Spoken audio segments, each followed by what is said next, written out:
Hello students, good morning. I hope I'm audible. Good morning, Vicky. Okay, thank you. Now, two themes under the Bahmani Sultanate were remaining. First of all, the economy and society of the Bahmani Sultanate.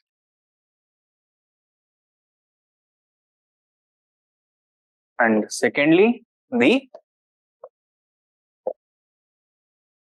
Bahmani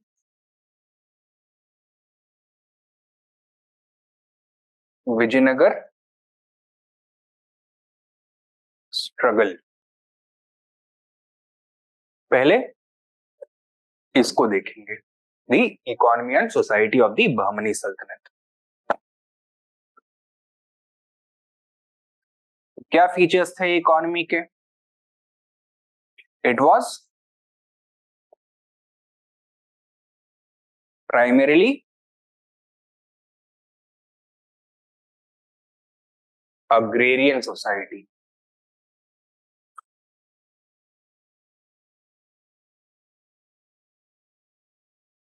Crops included rice, a variety of millets, sugarcane,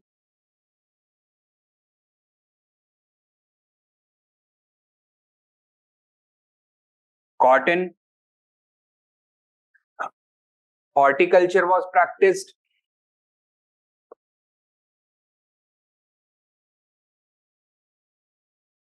In a significant manner with the cultivation of citrus fruits. Apart from this,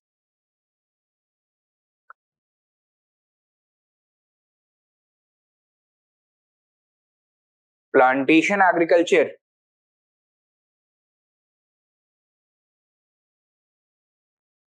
was also possible in some coastal regions of the Bahmani Sultanate, especially in the Western Ghats, with cotton and cardamom cultivation taking place.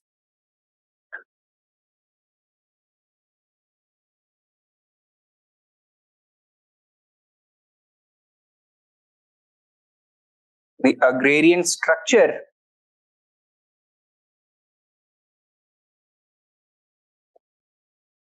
was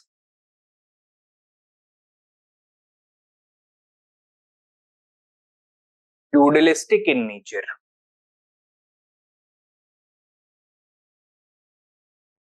Much of the fertile land was distributed among a small class of feudal elites as jagirs or inams. Apart from this, religious institutions, especially Islamic institutions, were given religious grants, which were also tax-free. These were known as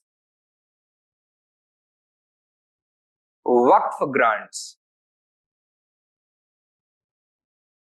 Further, jagirs were also given to some clients of the state, which provided services to the state, such as the Maratha Sardars.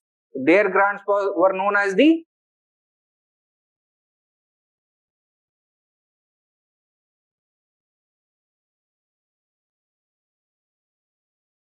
Saranjam grants. At the same time, there were also private holdings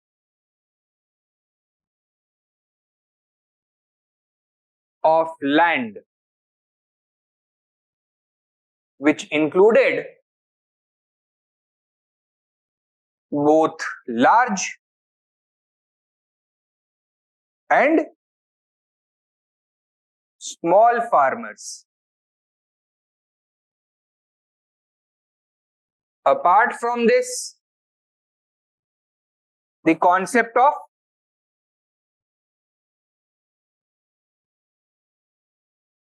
community ownership of land was also visible, especially at the village level.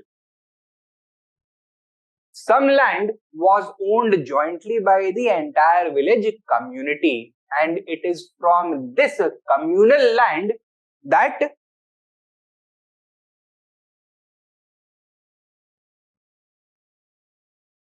balutedari assignments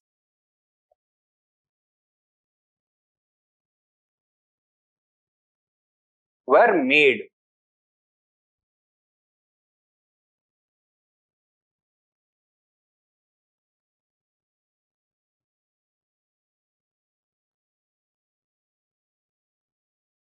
Land revenue was the chief source of state income.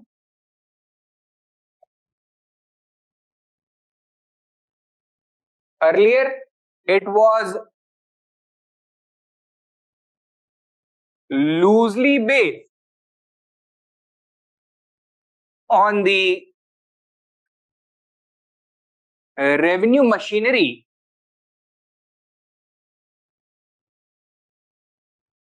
introduced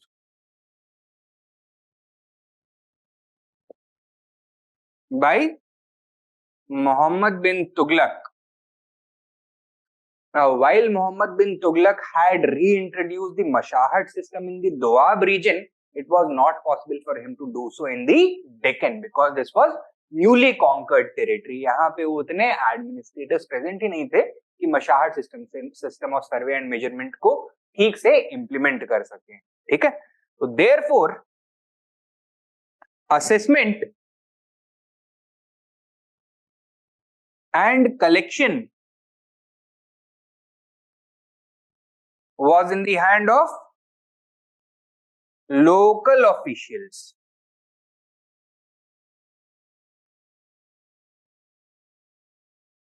Now, initially, when centralization was high, these local officials used to regularly send the surplus amount of revenue to the center. But with growing feudalism,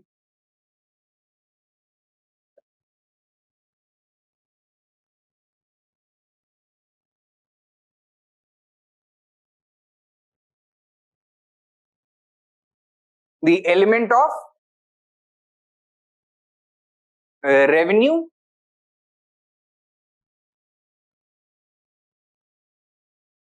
decentralization became visible. An attempt to centralize the revenue administration once again was made by Mahmud Gawan, who for the first time introduced the concept of survey and measurement of land by royal officials for the first time in the Deccan region, right? The land revenue was fixed by measuring the land, taking account of the soil quality and the types of crops being cultivated, and then the revenue liability of each individual farmer or farm unit was fixed by royal agents. Collection was left up to the local officials such as the Kulkarni and Patil at the village level, the Kiledar at the Sarkar level, the Tarafdar at the provincial level. Right? Apart from agriculture,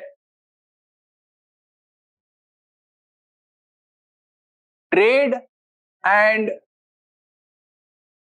crafts were also flourishing.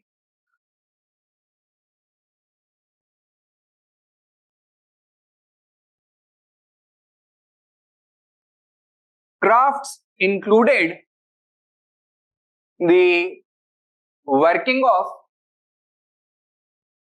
ivory and bone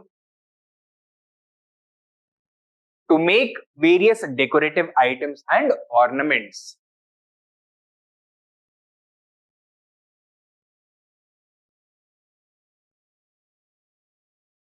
Jewelry making of the Bahmani Sultanate, especially Bidar, was world famous. It included gold, silver, and jewelry of precious metals. Precious minerals.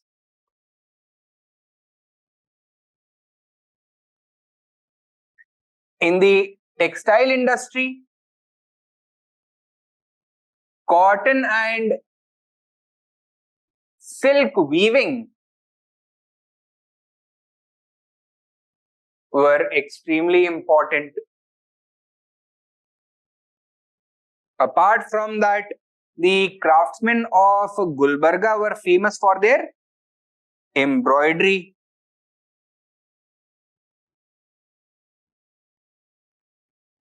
In which silken cloth was embroidered using gold and silver string.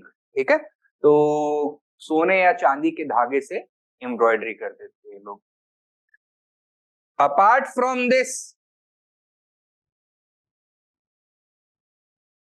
utensil making, both of the functional as well as the ornamental variety were quite popular. A special type of ornamental utensil making known as beadri work was quite popular.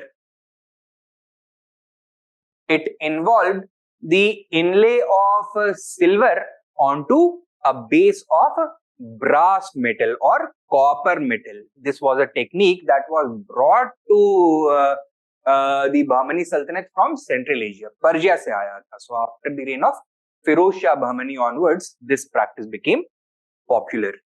Apart from this,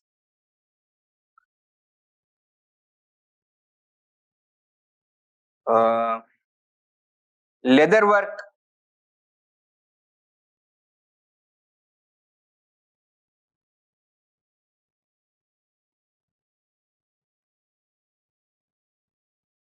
gunpowder manufacturing,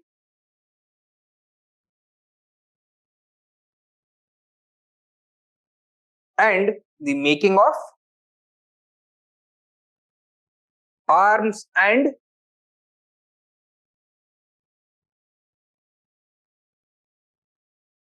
armaments was also another important profession.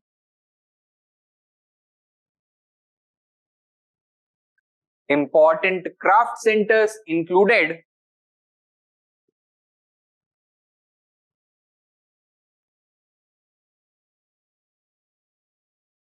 Bidar,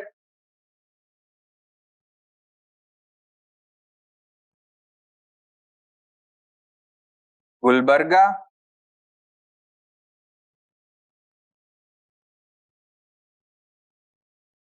Daulatabad,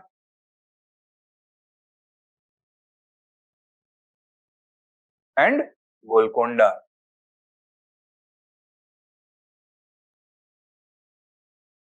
ठीक है. Trade was also in a flourishing state.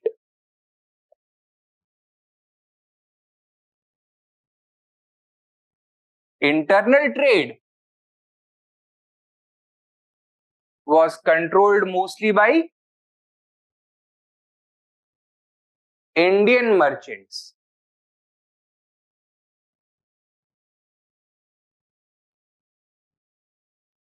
It included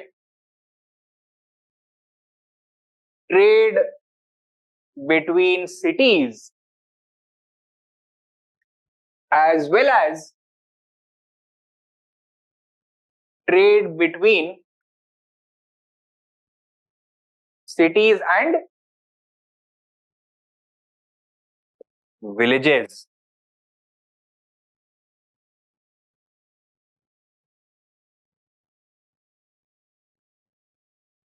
Further, trade between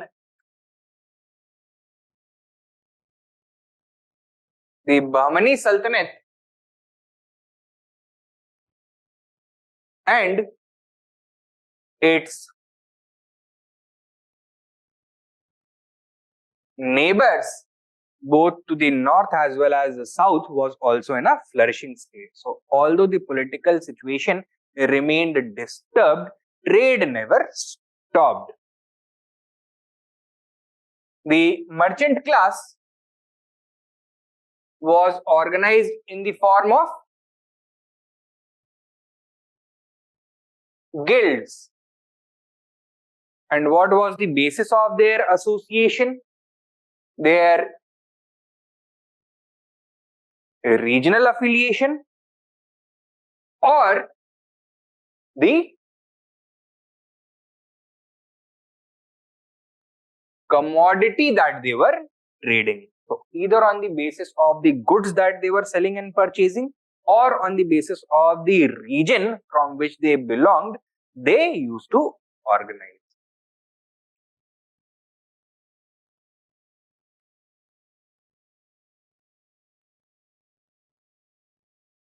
External trade was largely controlled by foreign merchants.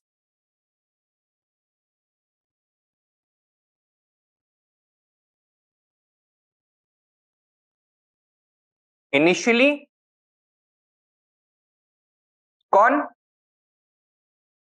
the Arabs and later the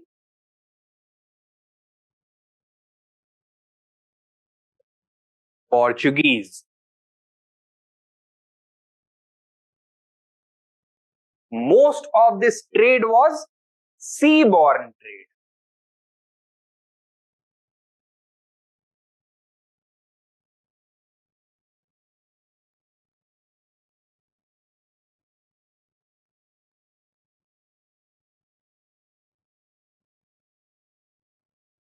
With important ports such as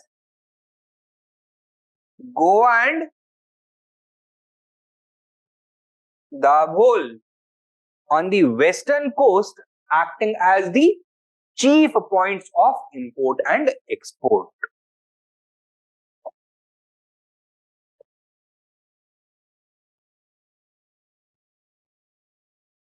The chief commodity of import was horses from Khorasan,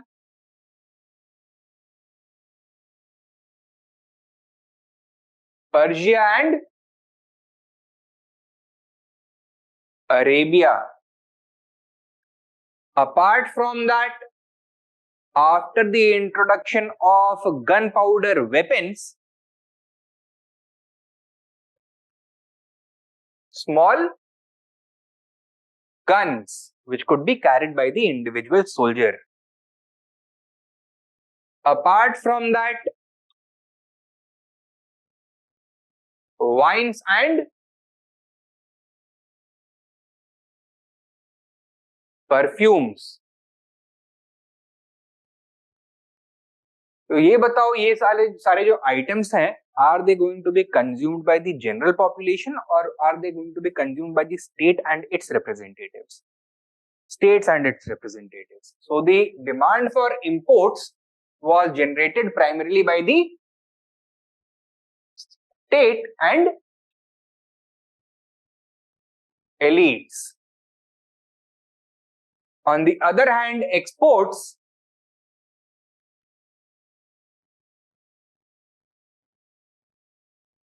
included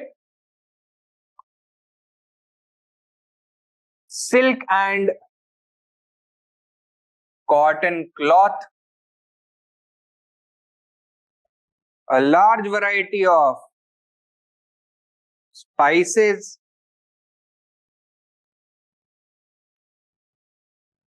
sandalwood and perfumes,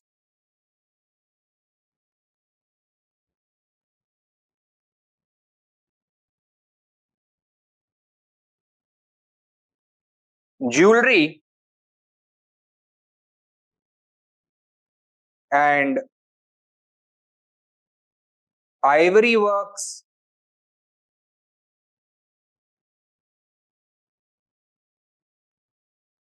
along with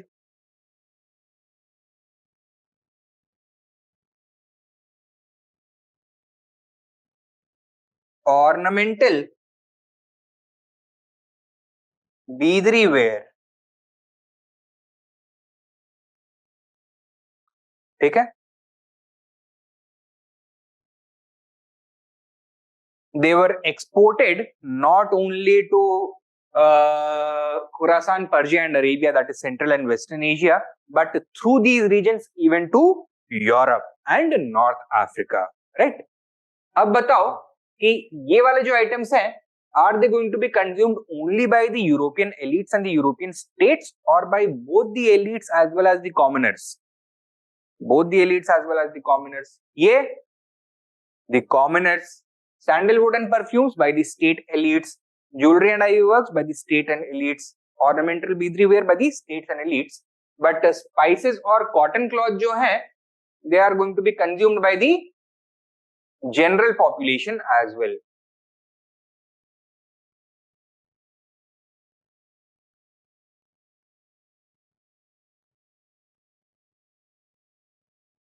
So, what are your thoughts knowing this regarding the balance of trade? किसके favour में रहा होगा?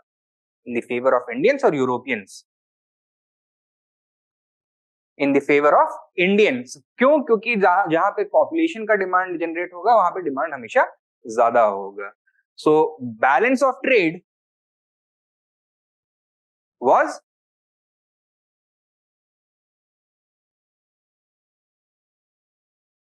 favorable to the Bahmanis. And on trade, a large varieties of customs duties,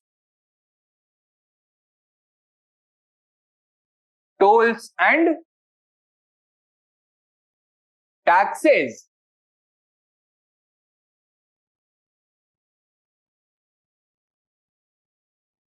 were collected. ठीक है?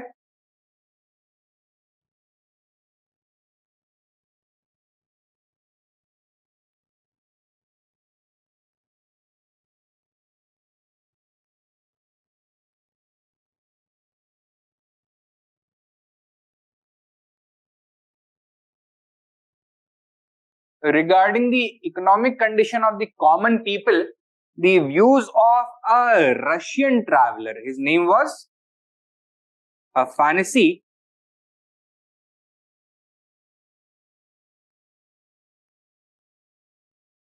Nikitin, they become very important. क्या बोलता है ये? That there was gross inequality.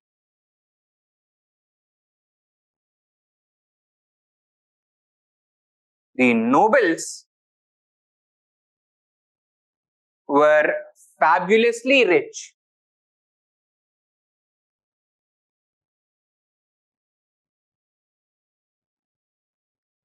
while the common population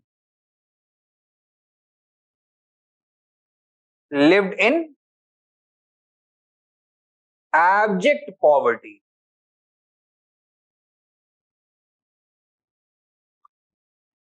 The nobility dressed themselves in extremely valuable silken wares, silken robes embroidered with gold, whereas the commoners walked around naked. ठीक है? He says that the common farmer was taxed to the limit that his condition was neglected by the elites.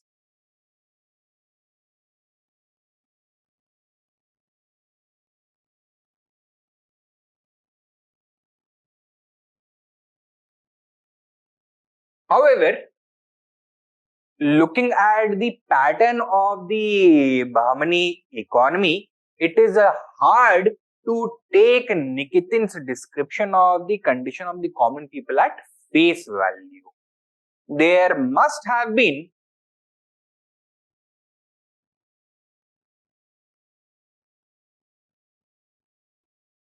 a well differentiated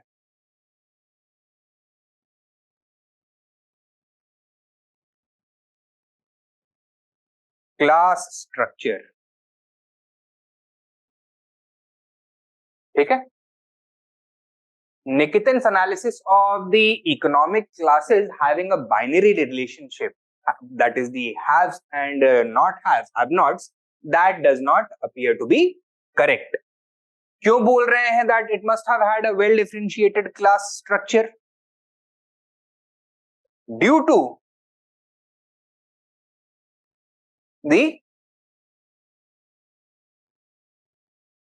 diverse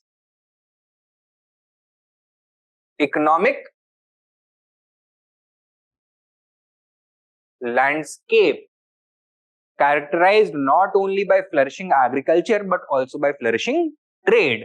So wealth distribution may have been unequal, but वो unequally इतना starkly नहीं divided था. ठीक है? There was a wealthy class of feudal elites. Below them, there must have been a large class of rich landowners, big landlords, village elites होते रहे होंगे. Then some merchants, traders working through their guilds, they must have also accumulated a great degree of wealth. And we cannot expect that the common farmer was also living in abject poverty. क्योंकि अगर इतना brutally oppressive system होता, the common farmer would have rebelled. We do not hear of such occurrences from Bahmani history, right? So that is why it must have been a well differentiated class structure. Regarding the society,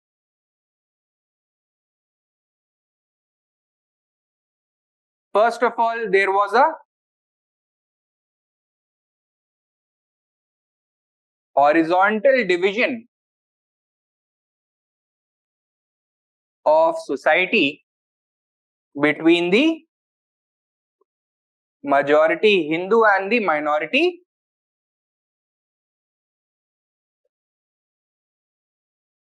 Muslim population.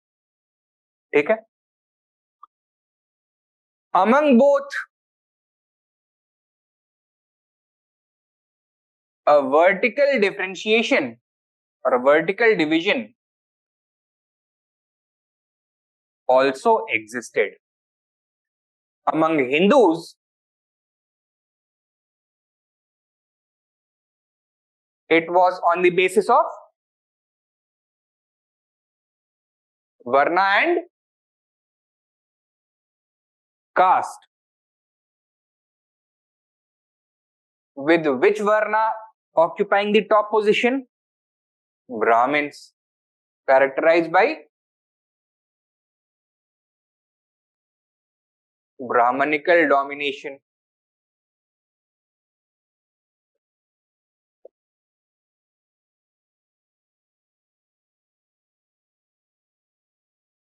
This unequal Varna divided society was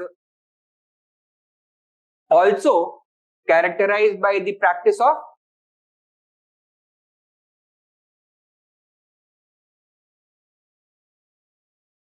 untouchability.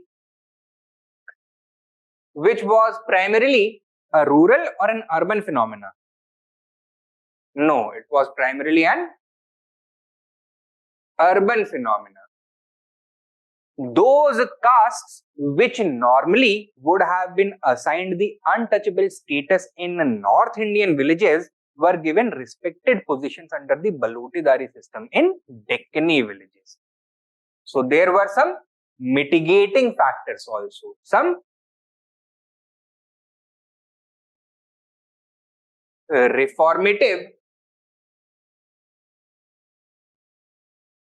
practices also existed, such as the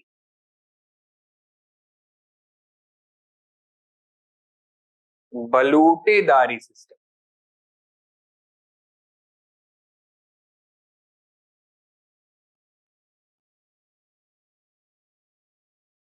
On the other hand, there was no such respite for women. Women continued to suffer in the Deccan region similarly to how they were suffering in North India. The condition of women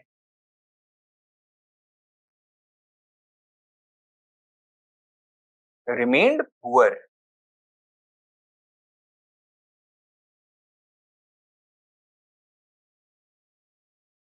ठीक है? Among Muslims,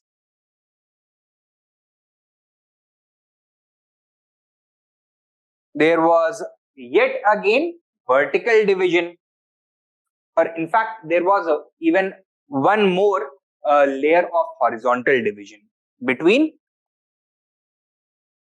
Shias and Sunnis.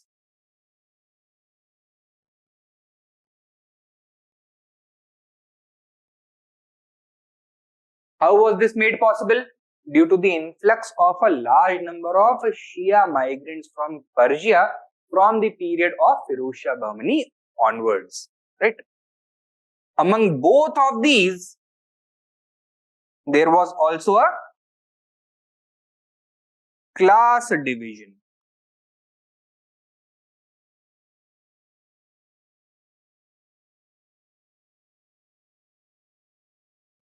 Between the elite section of the Muslim population, known as the Ashrafiya, and the common Muslim population, known as the Ajlaf,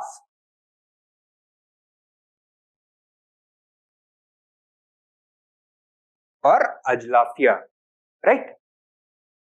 Apart from that, some of the practices of Brahmanical Hinduism, primarily the practice of discriminating against some occupational groups, had also become visible in the Bahmani Muslim society, resulting in the emergence of some outcast Islamic artisan groups, collectively known as the Pasmanda communities. Thank you. Pasmanda communities. ठीक है?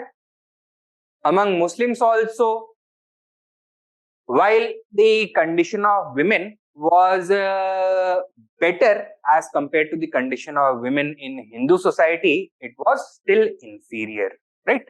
So their legal rights, their position in the society, access to education, they were all inferior to those of men.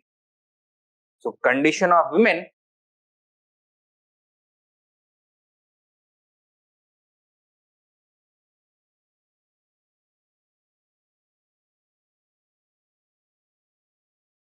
was inferior to men. ठीक है? Regarding the attitude of the state, socially speaking, the social and religious policy of the state, what do we get to see? First of all, the attitude of religious tolerance and non-discrimination.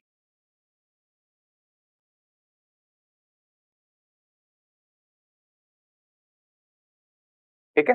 We are aware of how a large number of Hindus, especially Brahmins, were inducted into administration, especially revenue administration, thus elevating the Brahmins of the Bahmani Sultanate into an elite class of administrators who could even rival the established Islamic nobility in their influence.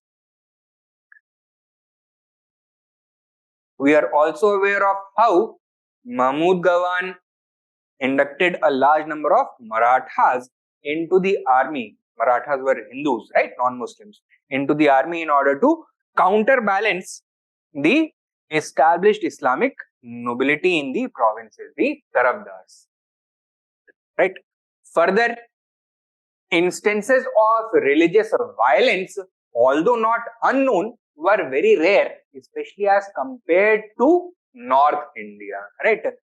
Forcible conversions, the destruction of temples, they did take place, but primarily during wartime and primarily with respect to enemy soldiers who had been captured or enemy areas which had been conquered. Right? तो वहां पे होता था. Domestic territory में ज्यादातर नहीं छेड़छाड़ नहीं करते थे. Secondly,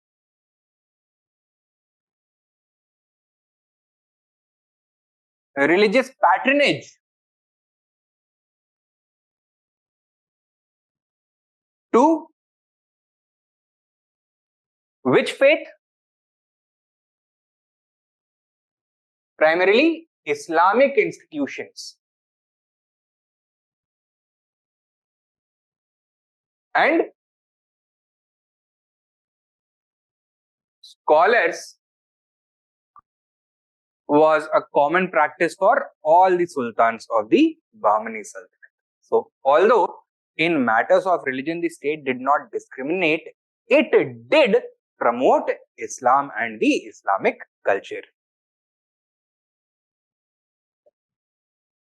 Thirdly, because the Bahmanis had been traditional rivals of the Vijayanagar Empire, although they were internally tolerant, but externally they exhibited a religious militancy also. So, a strong religious political mission was adopted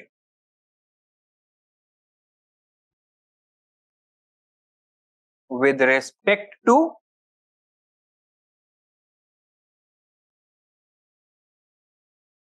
Vijayanagar, right? Vijayanagar also internally it was quite cosmopolitan, tolerant, accepting and open, but externally it also exhibited a strong religious political mission against their traditional rivals, the Bahmanis. तो दोनों एक दूसरे के mirror images थे एक तरह से आप मान सकते हो, right? So this was the social and religious policy of the state.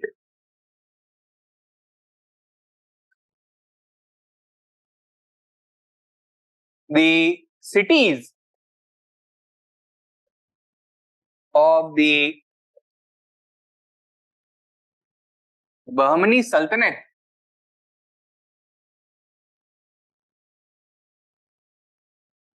were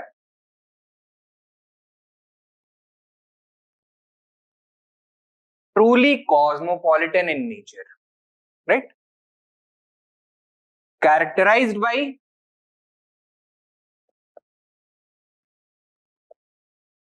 diversity of religion,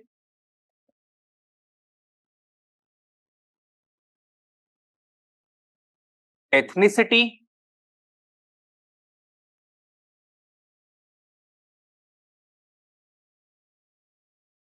language, and country. Okay, people from various countries having various religious identities, ethnicities, and linguistic backgrounds lived in harmony. So इस कॉस्मोपॉलिटनिज्म के दो characteristics होते हैं, एक diversity, दूसरा harmony, right.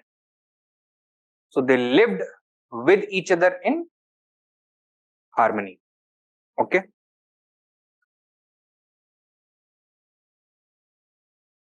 Within Islam,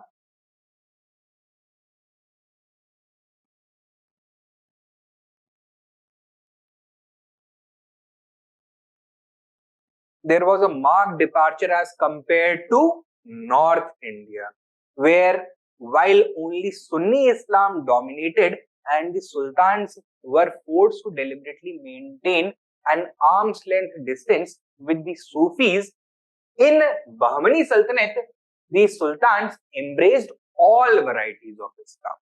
So, Sunni as well as Shia and Sufism flourished together and were given equal status by the state. Okay? So this is the religion and society. Economy and society we have covered. जल्दी से इसको लिख भी लो. Give the heading. Who were Pasmanda? Pasmanda were those castes within Muslims or those occupational groups within Muslims who were treated as untouchables. Okay.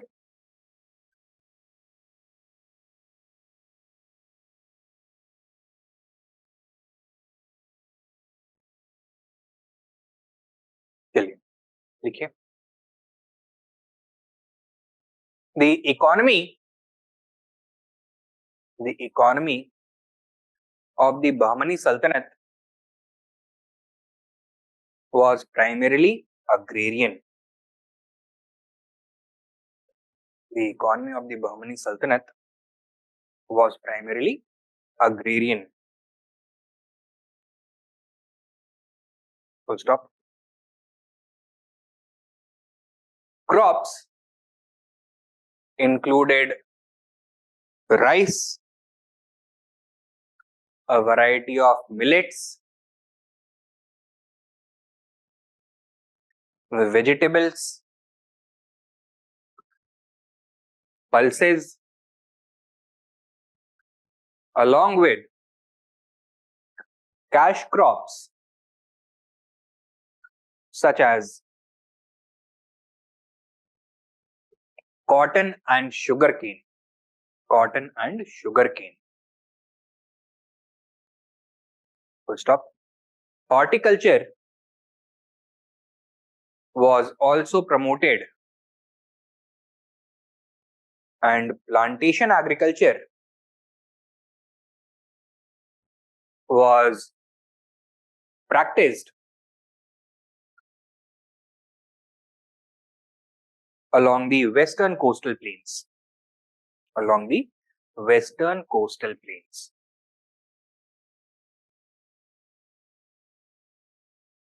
Full stop. Next point. The agrarian structure exhibited the characteristics of feudalism. The characteristics of feudalism.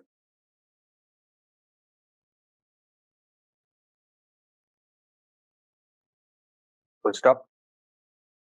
Subpoint. Feudal grants such as Jagirs, Inam, and Saranjam were granted by the state to elites. To elites. Full stop. Subpoint. Next subpoint. Additionally, Waqf grants were made towards Islamic institutions.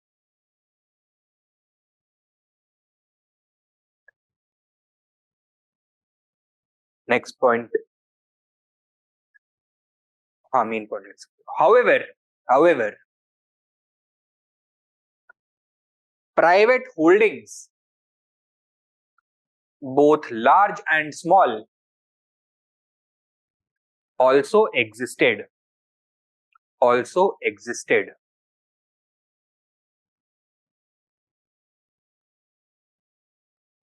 Full stop. Next point. Additionally, the village community also practiced joint ownership of lands. Joint ownership of lands. Full stop. Subpoint. Lands from the village commons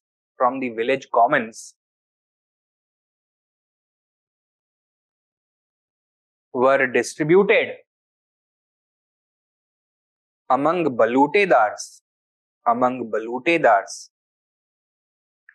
in return for their services.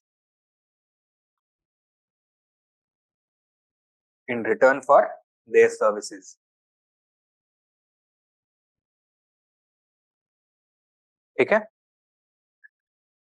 Next main point लिखो. The main source of state income was land revenue.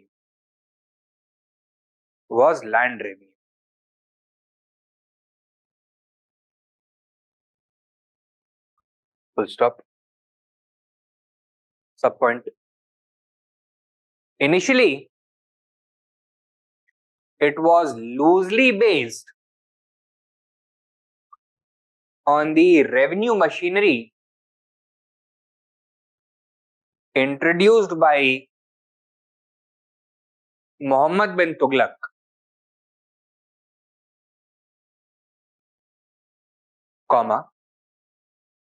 wherein single word, wherein assessment and collection of revenue was left to local officials.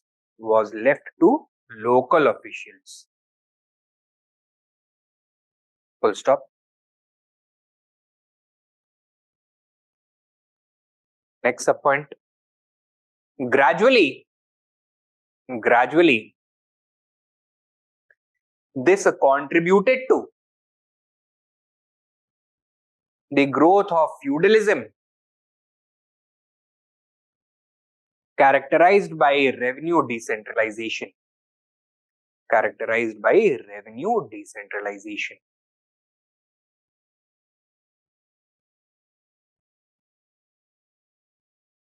Full stop. Next subpoint. Ultimately, Mahmud Gawan attempted to correct this situation by introducing the practice of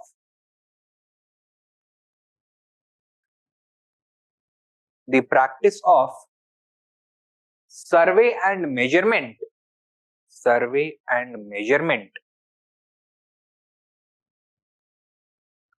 of land for the first time in the Deccan region. In the Deccan region.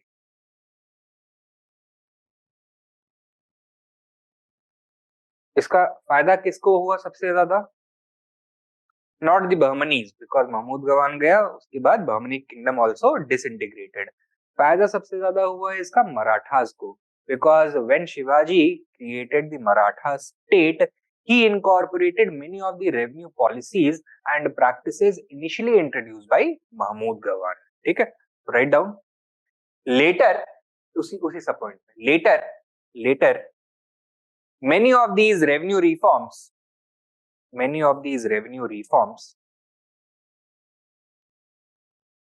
were also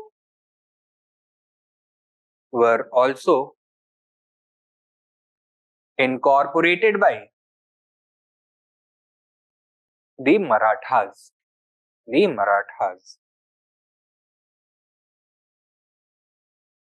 Next main point लिखो. While agriculture remained the primary occupation, secondary economic activities, primary occupation, secondary economic activities were also flourishing.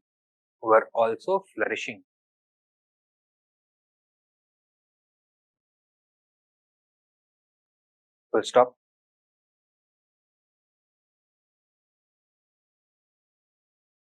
Major craft centers such as Bidar, Gulbarga, Daulatabad and Golconda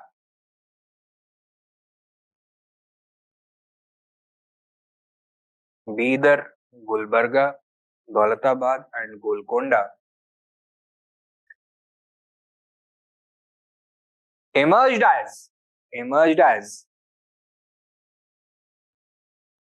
centers for the production of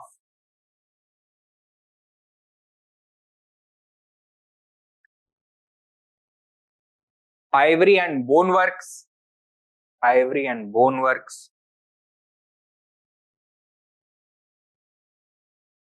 gold, silver and jewelry made of precious minerals,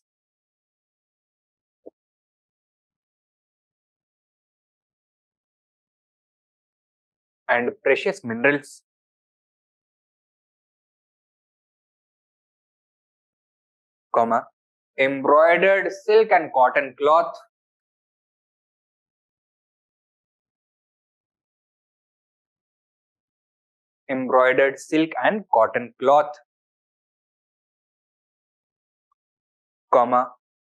utensils including ornamental beadry work,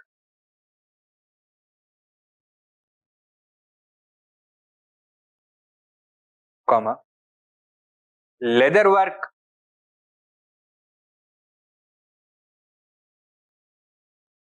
and the manufacturing of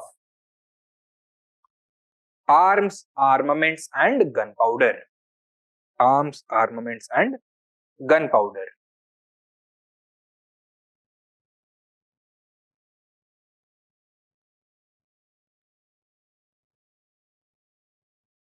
ठीक है. Next main point. Along with crafts, trade was also in a flourishing state.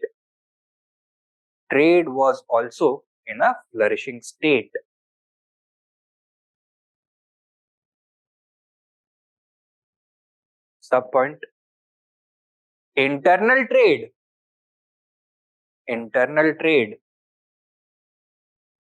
was dominated by Indian merchants organized into guilds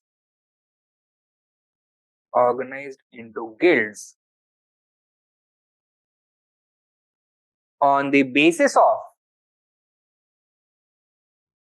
either regional affiliation on the basis of either regional affiliation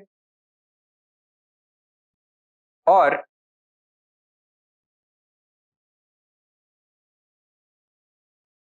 commodity of trade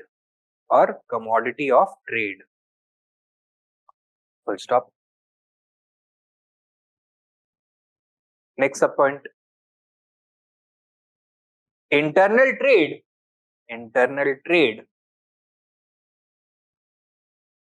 was conducted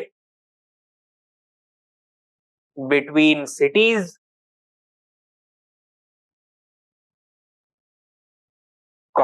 cities and villages, and included regional trade between the Bahmani Sultanate and its Indian neighbors.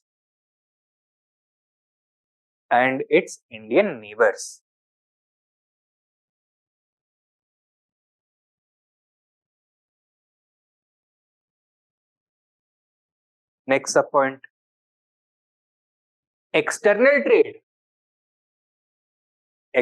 trade was controlled primarily by foreign merchants,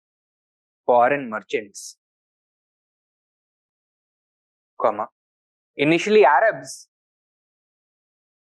and later the Portuguese.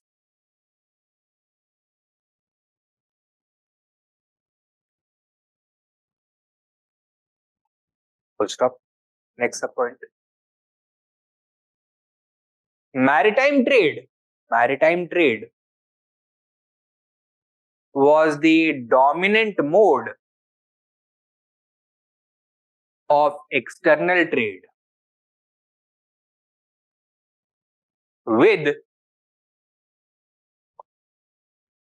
Goa and Dabhol emerging as the most important ports.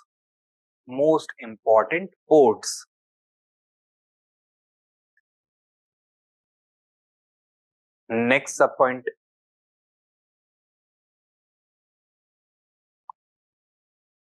The external trade partners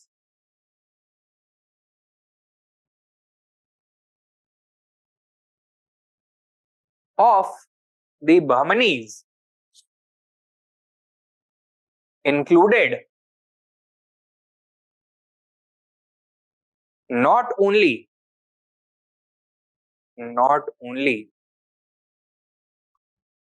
the regions surrounding the Persian Gulf and Central Asia,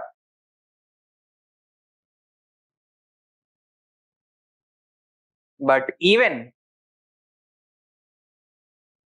the empires and kingdoms of Europe and North Africa.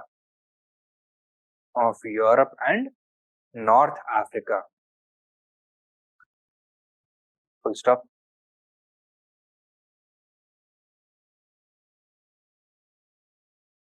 Main point लिखो. Main items of import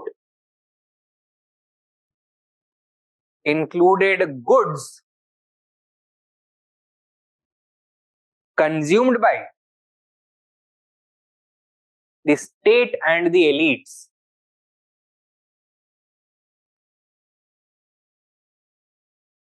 Main items of imports included goods consumed by the state and the elites.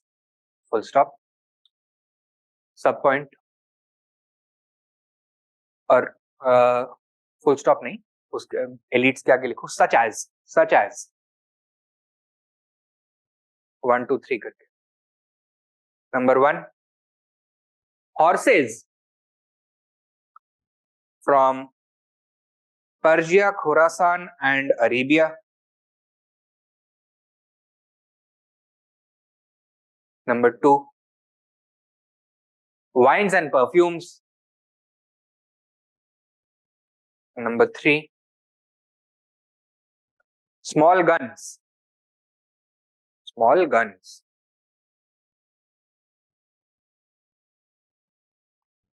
Full stop.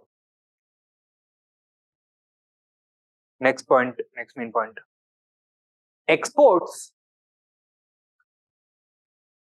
included a wide variety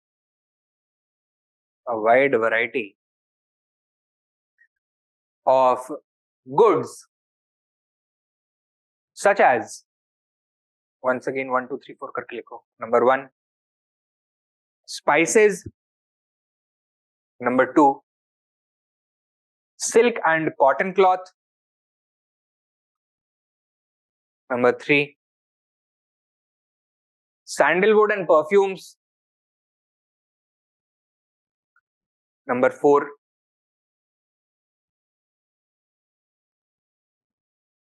jewelry and ivory works. Number 5, ornamental beadry ware. Ornamental beadry ware. Full stop. Main point लिखो.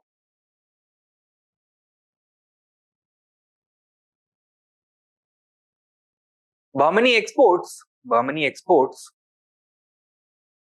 were consumed not only by the foreign states and elites, but also by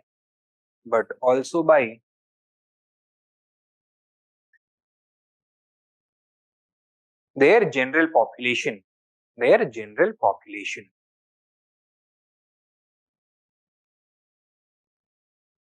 Full stop. Therefore, naturally, comma, the balance of trade was favorable to the Bahmanis.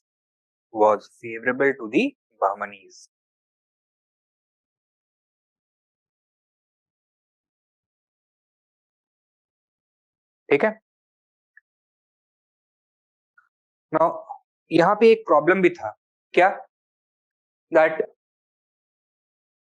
whoever controlled these two ports, Goa and Dabhol, is going to control the entire trade of peninsular India. So when these ports were under Bahmani controlled, they controlled even the external trade of Vijayanagara Empire. लेकिन इनके ऊपर Bahmanis का control permanent नहीं था.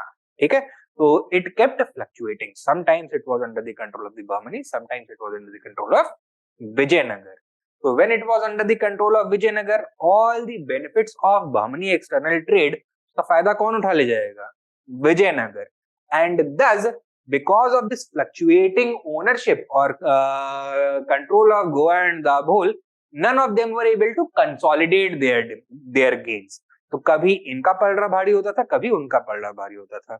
Sometimes they would accumulate a certain amount of wealth due to the collection of excess tolls and customs, but in the next phase they would compensate for all of it by losing it to their rivals. ठीक है. And this was one of the major reasons why neither Vijayanagar nor Bahmanis could think about controlling the next process of the global supply chain. चलो ठीक है, यहाँ पे तो आपने point of entry and exit control कर लिया, but what about the actual trade that was going on? तो उसके लिए you need stability, you need a platform from which you can challenge the established power. जैसे Arabs को बाद में Portuguese ने चैलेंज किया, जैसे पोर्चुगीज को बाद में ब्रिटिश और डच ने चैलेंज किया, वैसे ही इंडियन मर्चेंट्स कभी भी चैलेंज नहीं कर पाए because they did not have any stable system. ठीक है. The states were busy fighting amongst themselves, and the continuation of this unending conflict prevented both the Bahmanis and Vijayanagar from focusing upon the outer world. जो global commerce है उसको control करने की कभी किसी ने कोशिश ही नहीं करी. So write down. Next main point. However, neither the Bahmanis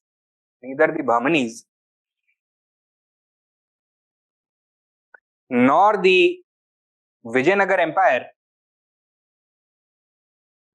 were able to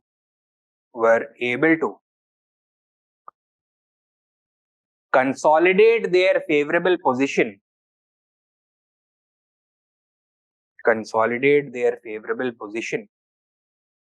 in external trade.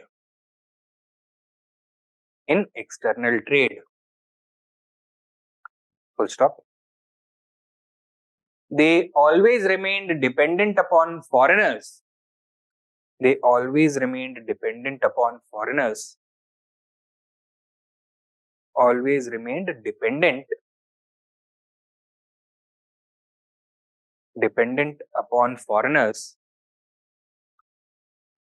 to facilitate their trade, to facilitate this trade,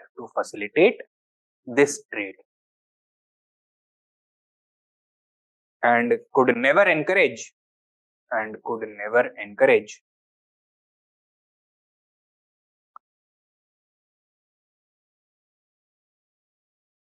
indigenous commerce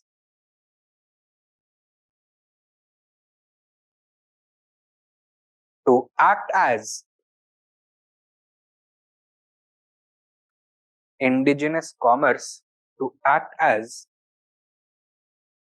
their external commercial arm.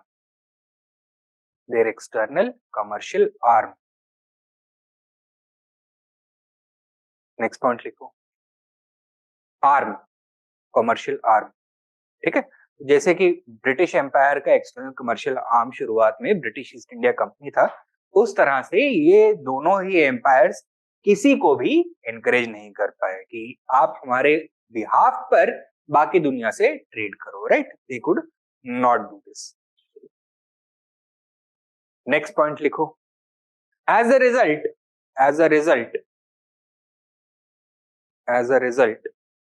comma, the wealth accumulated by them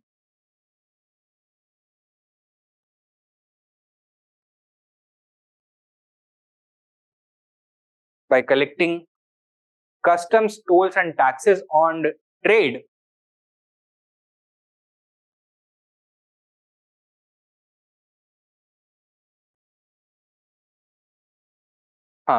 customs, tolls and taxes on trade could never be constructively utilized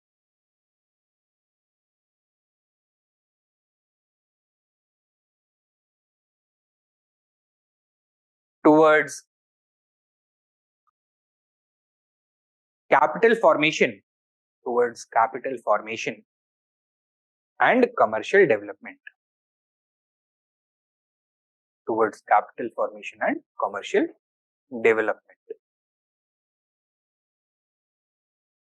ठीक है, is this clear? अगला main point लिखो,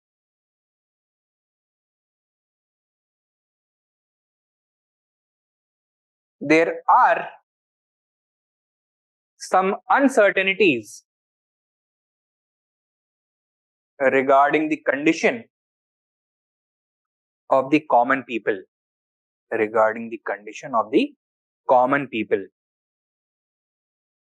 Full stop.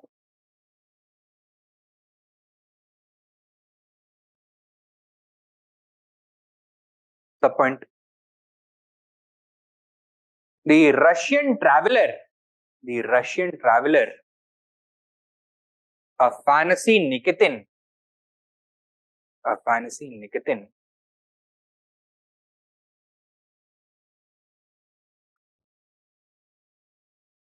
observes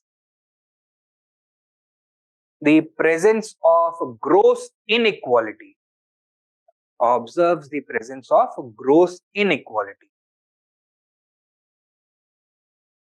And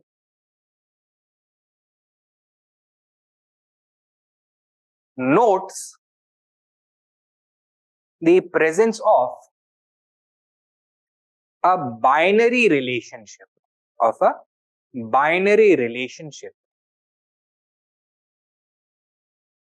between fabulously wealthy nobles,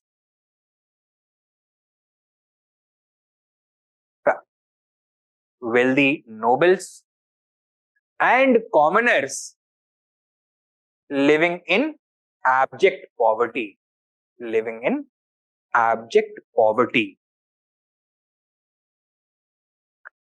Next subpoint.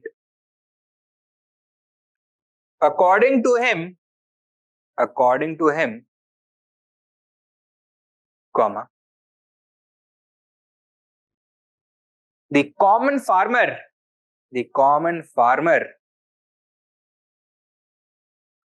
was taxed to the limit,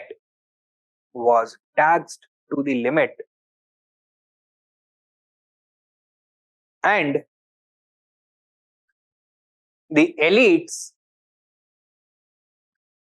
remained apathetic towards his condition.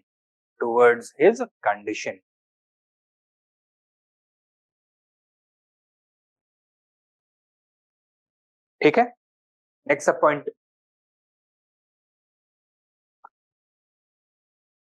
On the other hand, comma, most modern historians are skeptical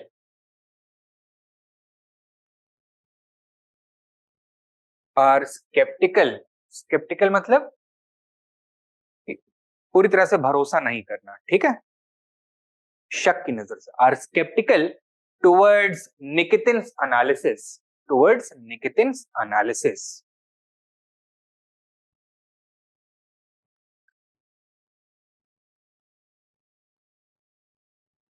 what do they say? That first of all, because of the general economic landscape, the society must have a well differentiated class structure, and secondly, they say that Nikitin was probably analyzing the situation in India from his own cultural lens. कहाँ से आया था? Russia से. Russia में किस तरह का socio economic political system dominate कर रहा था in the 15th century? Was known as feudalism, characterized by the practice of serfdom. तो वहां पे इस तरह का बाइनरी रिलेशनशिप एग्जिस्ट करता था. उसने ऑब्जर्व किया that there are certain extremely rich people and there are certain extremely poor people. तो उसने क्या अज्यूम कर लिया that this is the general pattern of the Indian society, of the Bahmani society. So he made some wrong assumptions. तो क्या लिखा है आपने अभी यहाँ पे?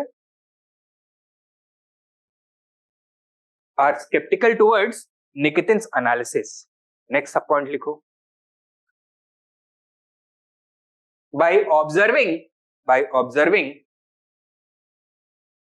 the diversity of the economic landscape, it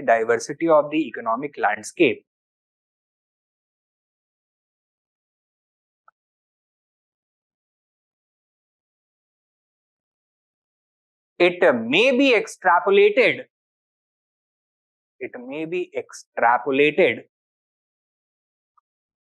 that Bahmani society had a well differentiated class structure,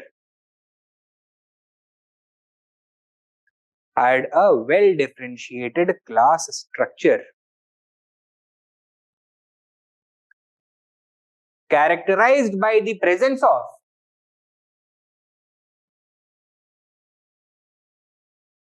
several income groups.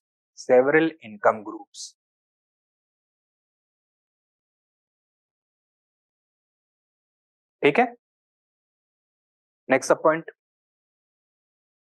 Further,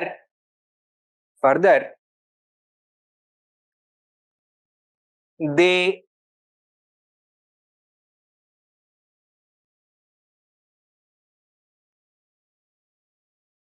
emphasize that Nikitin's faulty analysis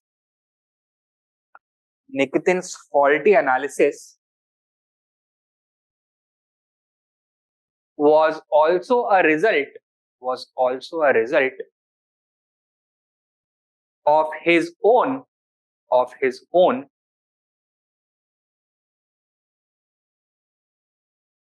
inherent biases.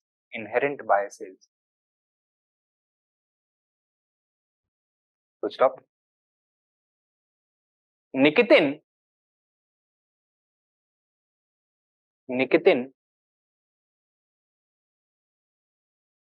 had come from Tsarist Russia,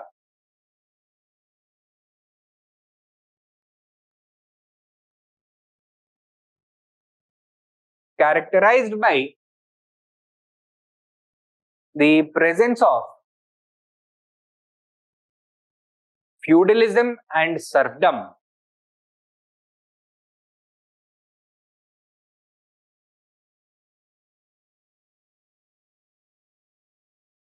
Full stop. Upon observing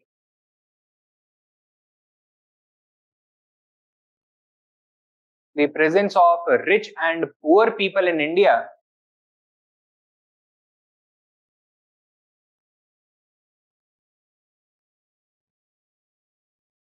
he simply wrongly assumed that this was the general pattern of the Indian society.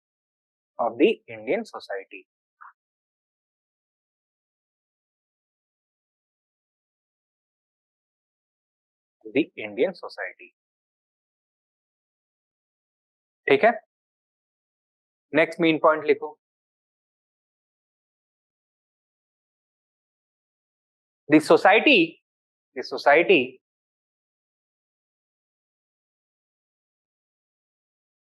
of the Bahmani Sultanate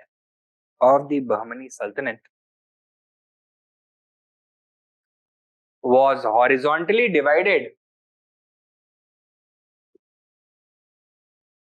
into the majority Hindu and minority Muslim population.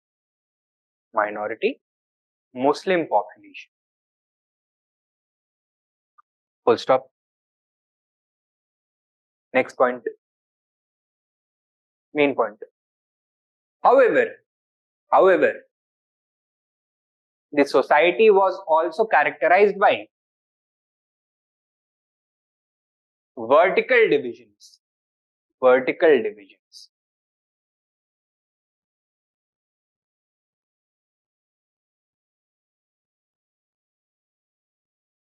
A, B करके लिखना है. A, among Hindus, comma, vertical division was on the basis of varna and caste.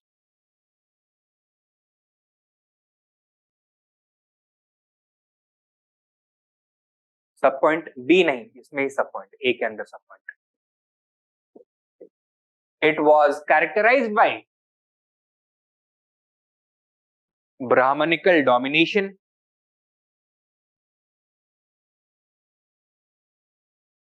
and the practice of untouchability.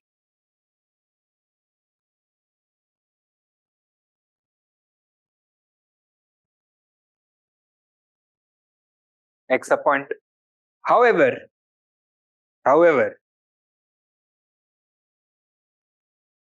the progressive balutedari system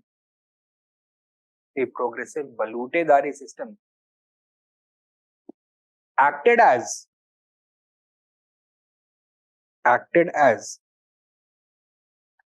a mitigating factor in the rural setting.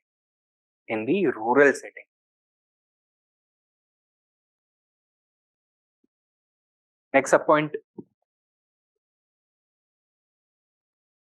On the other hand, On the other hand, there was no such a respite. There was no such a respite. There was no such respite, RESPITE, for women whose condition remained extremely poor. Whose condition remained extremely poor.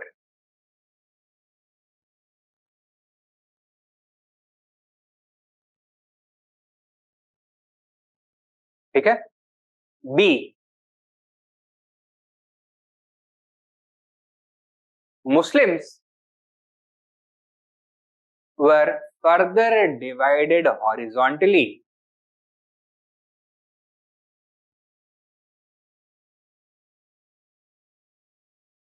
among Sunnis and Shias. Among Sunnis and Shias. Full stop. Subpoint.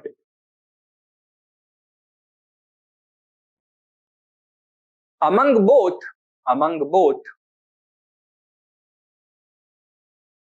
class divisions existed between the Ashraf, Ajlaf, and Pasmandas. Ashraf, within brackets you can write nobles, Ajlaf, commoners, and Pasmandas, outcasts. Pasmandas, outcasts. ठीक है? Now, अगर जो common population है या फिर पसमंदा Muslims है उनके लिए कोई रे ऑफ होप है, कोई किरण दिख रही है, तो वो क्या था? सूफिज्म. ठीक है? Sufism had a reformative agenda as well. It was addressing the needs and demands of the common people. So that is why it was having some positive effect on their condition. So, एक mitigating factor था ये. Write down. Next point. Sufism emerged as a socio-economic movement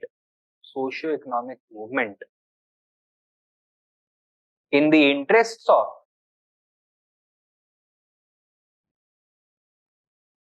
the common and marginalized sections.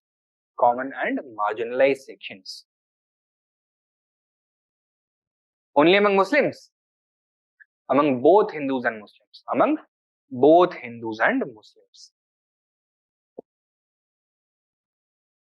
Next point.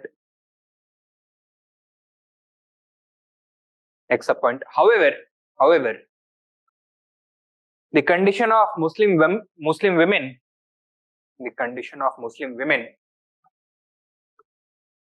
in the Bahmani Sultanate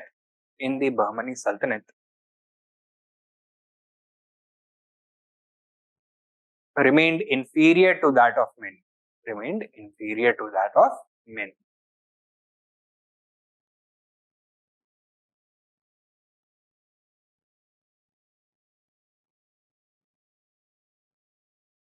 ठीक है? Next, right. The states, next main point. The state's socio-religious policy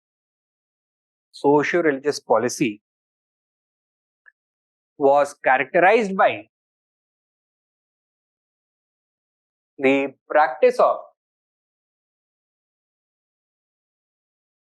religious tolerance,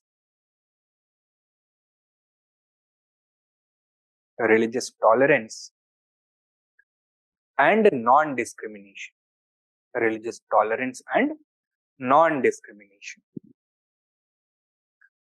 Subpoint.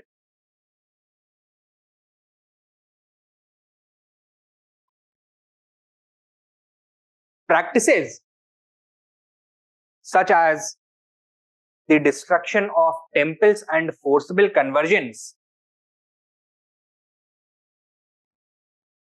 were rare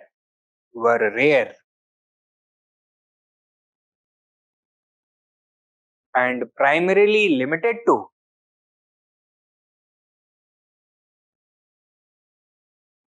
wartime. Primarily limited to wartime. Next sub point. Hindus, especially Brahmins, were incorporated into the administrative machinery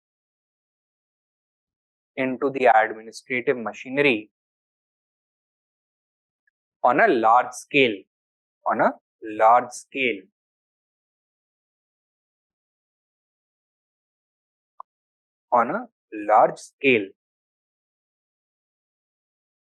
Next sub point. Further, a large number of Marathas were also part of the Bahmani military.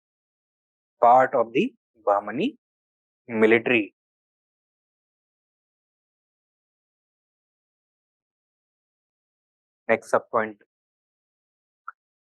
There is no evidence to suggest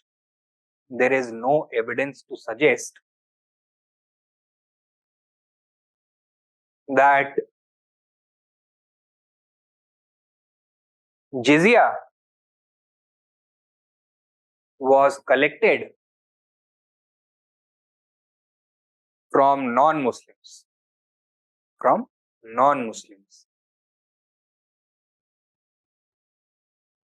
And if it was collected at all, then it was collected as part of Kharaj, not separately. So it did not have that extra sting of humiliation. Okay, write down.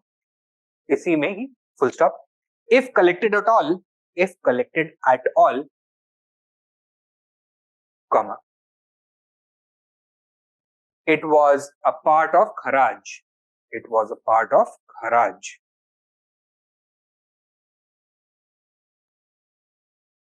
ठीक है. Next main point लिखो. At the same time,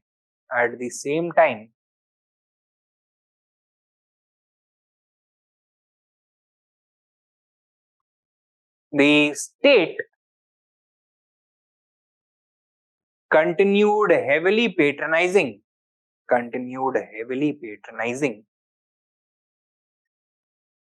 Islamic institutions and scholars.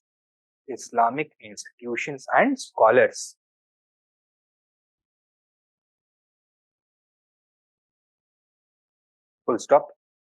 Subpoint. This was important politically.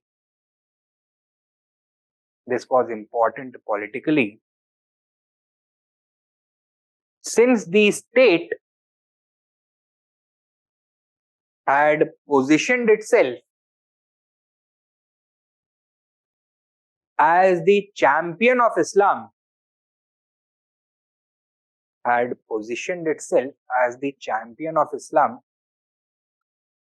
in the Deccan,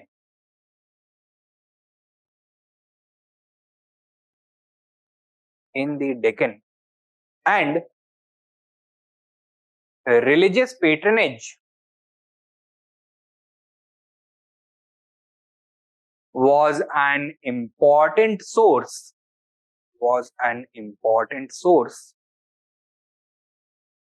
of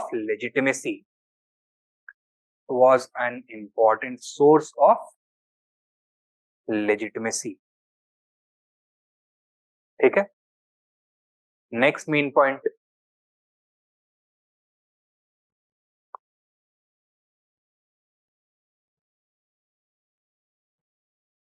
In contrast to the internal spirit of tolerance,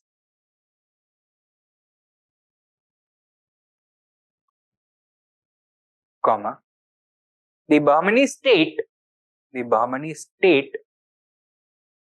adopted a strong religious mission against Vijayanagar. Against Vijayanagar. Full stop. Subpoint. This was because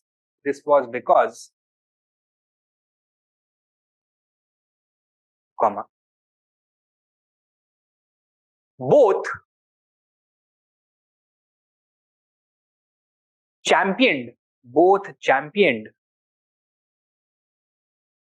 differing religious identities,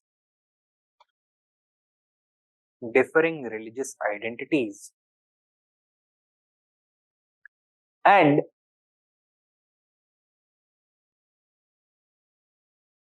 were in intense competition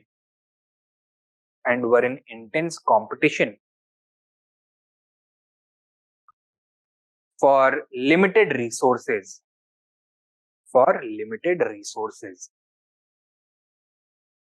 Full stop. Subpoint. Therefore,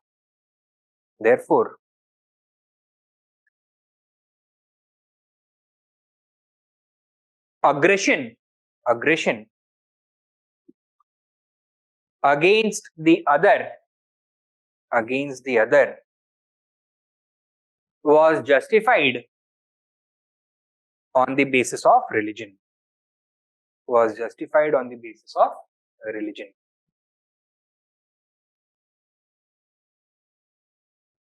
ठीक है, clear है ना ये तीनों points? अगला main point लिखो. The cities of the Bahmani Sultanate,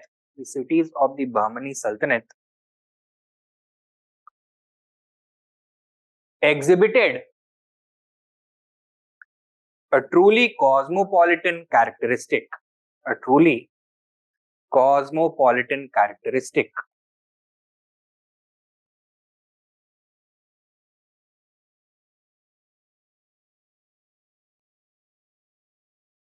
Featuring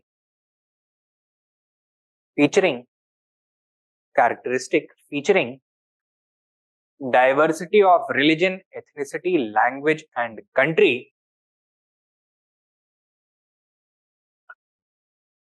country की जगह पे लिख सकते हो आप nationality.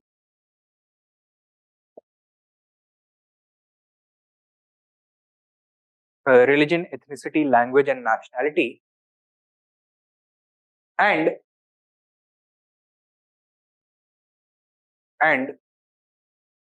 the element of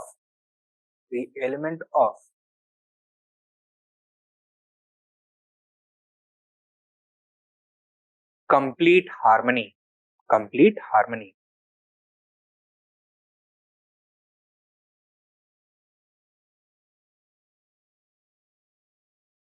Okay? And the element of complete harmony. Next main point लिखो. Unlike North India,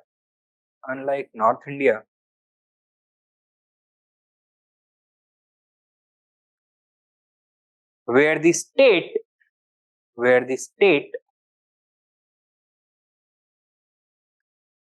was associated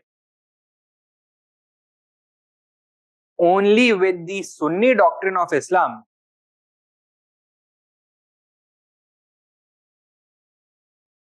comma, in South India, in the Deccan,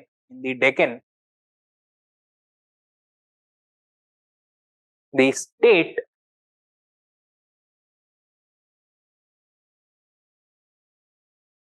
exhibited the same sentiment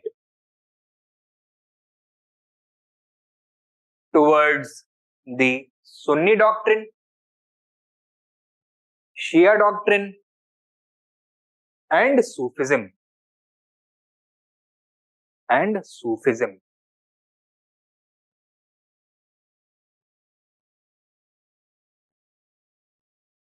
ठीक है? Sub point. It was partly due to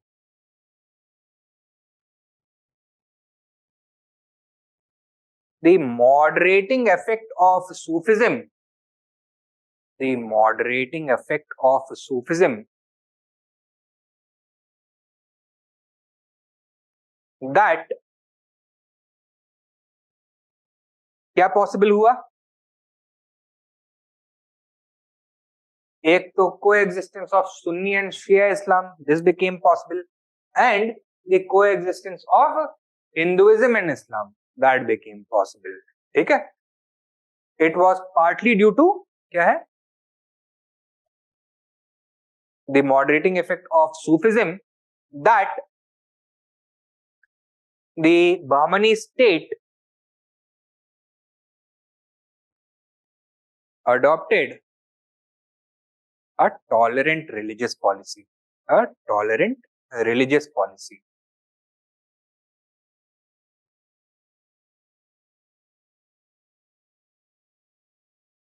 ठीक है? Now,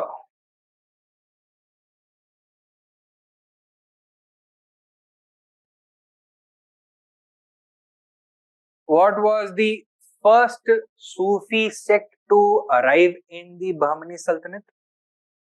Chishti. कहां पे उन्होंने अपना खानगा establish किया था? Gulbarga. And later, when the capital was transferred to Bidar, another Sufi sect from North India arrived. That was the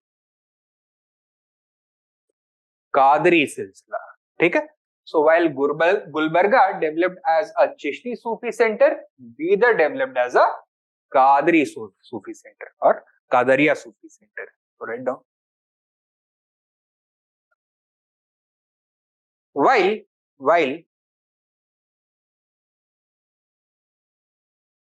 the Chishtis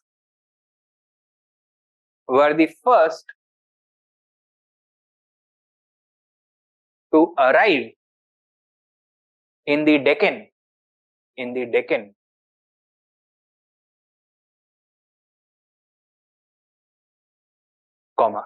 others or other Sufi sects followed later.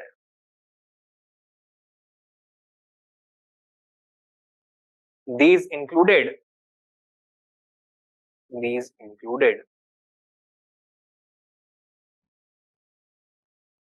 the Qadri and Sattariya sect. Sattariya silsila. Full stop. Subpoint. While Gulbarga developed as a center of the Chishti sect, Bidar emerged as a center of the Qadri silsila. Emerged as a center of the Qadri silsila. ठीक है? ये हो गया the Bahmani society and economy. एक question लिखो. Throw light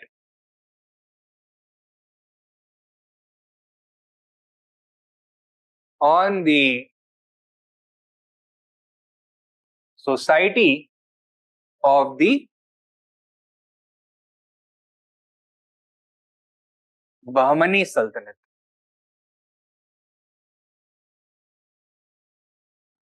Full stop.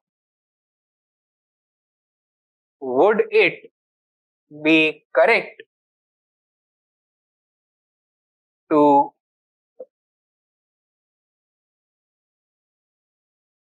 characterize the Bahmani society as a mirror image of North Indian society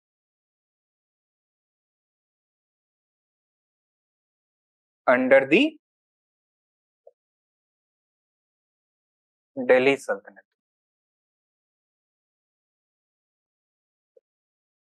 Question mark. 200 words. 3 marks.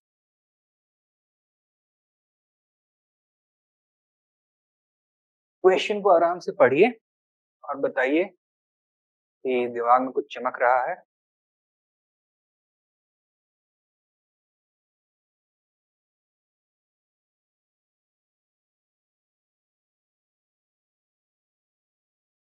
हाँ, society of the Bahmani Sultanate, and would it be correct to characterize the Bahmani society as a mirror image of North Indian society under the Delhi Sultanate? तो ये पूछ रहा है क्या जो Bahmani society है, is that simply the North Indian society simply lifted from North India and put into South India, or is it different? तो both similarities and differences देखने के लिए मिलेंगे. So we have to illuminate the similarities and differences between northern society of the Sultanate period and the contemporary Deccani society under the Bahmani Sultanate. So similarities.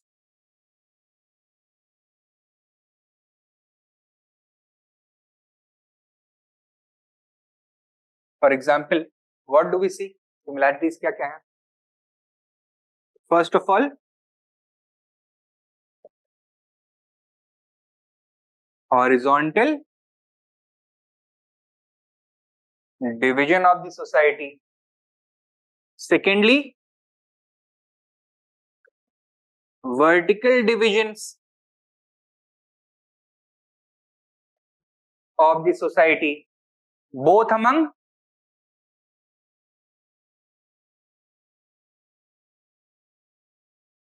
Hindus and Muslims. Thirdly, the inferior position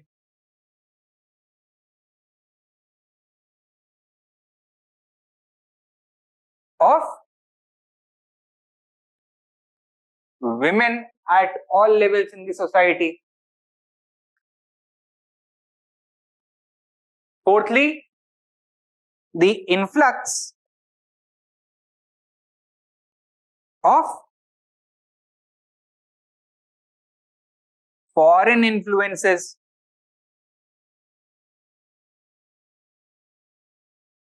देखने के लिए मिलता है या नहीं मिलता है? दोनों में मिलता है. Further, we can talk about the presence of an Islamic State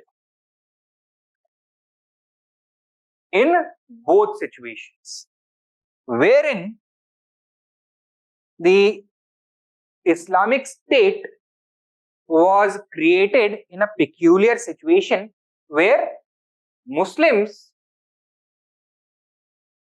remained in minority. ठीक है? क्लियर? अब देखो डिसिमिलैरिटीज क्या क्या है.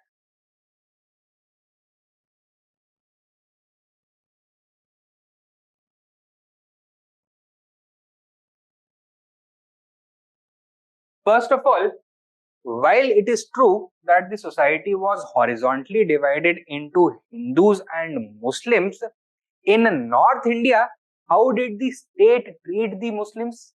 As the privileged section and Hindus को as dhimmis, उनके ऊपर जिजिया लगाता था, डिस्क्रिमिनेशन करता था, रिलीजियस परसिक्यूशन भी होता था. But in the Bahmani Sultanate, there was a more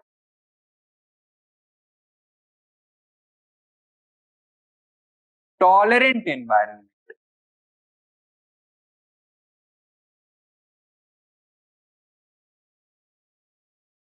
Despite horizontal divisions between Hindus and Muslims. ठीक है? While there were vertical divisions within the Bahmani Hindu society, there were also some mitigating factors, such as the presence of the balutedari system. Were there any parallel systems in North India? No. North India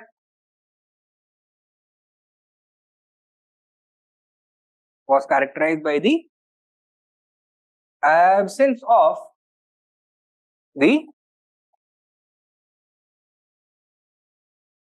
balutedari system. The closest parallel to the balutedari system in North India was known as the Jajmani system. Jajmani system क्या होता है? That in the village there is going to be a small group of elite families. तो एक caste या फिर एक वर्णा को belong करेंगे. They are going to own the vast majority, 90-95% of all the economic resources, right? Services are going to be provided to them by other classes of artisans, craftsmen and service providers. तो कोई कपड़ा बनाने वाला होगा, कोई pottery बनाने वाला, कोई carpenter, कोई barber, कोई weaver, etc. Now, in the balutedari system, how were these service providers rewarded? By giving them some lands from the village commons. तो वो hereditary grants की तरह इनको दे दिए जाते थे. But in the Jajmani system, this was not the case. It was up to the Jajman, the main patron, on how to reward the client. That is the जो service providers हैं. तो उनको जब जरूरत पड़ेगी तो कुछ पैसा दे दिया जाएगा, थोड़ा अनाज दे दिया जाएगा. Some milk is going to be given to them, right? They were not given means to survive on their own. तो किस कंडीशन में जो सर्विस प्रोवाइडर्स हैं उनकी कंडीशन बेटर है? In North India or in South India? In balutedari system. balutedari system में better है. ठीक है?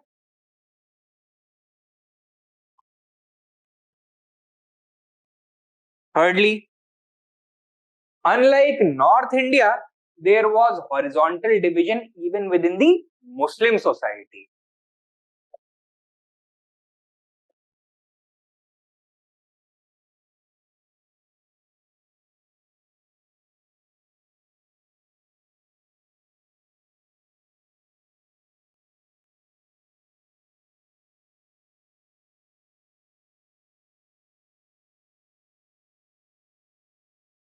Among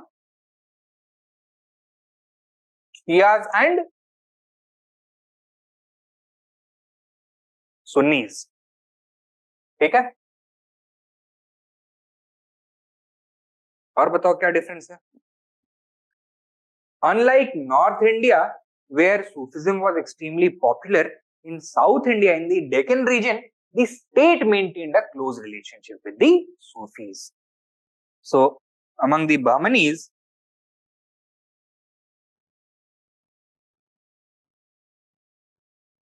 the state maintained a close relationship with the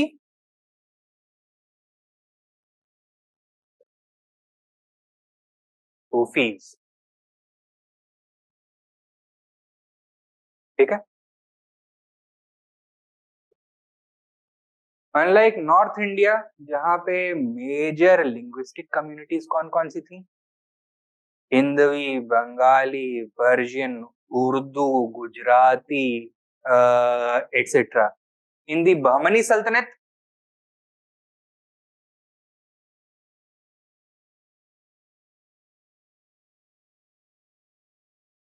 कौन कौन सी कम्युनिटीज हैं, Marathi,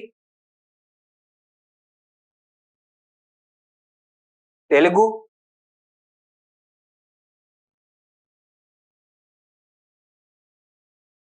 Kannada and the speakers of Dakhni Urdu. ठीक है, तो ये भी एक डिफरेंस है जो आप पॉइंट आउट कर सकते हो. So would it be correct to say that the North Indian Bahmani society was a mirror image of North Indian society under the Delhi Sultanate? हाँ, कुछ similarities थी, but the differences were too significant to overlook. ठीक है, that is why it cannot be considered as a mirror image of North Indian society under the Sultanate. पहला part है throw light on the society of the Bahmani Sultanate. ये हो जाएगा. This you already know. चलिए, good. Take down another question.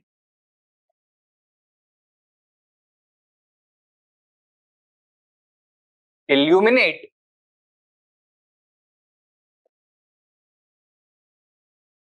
the pattern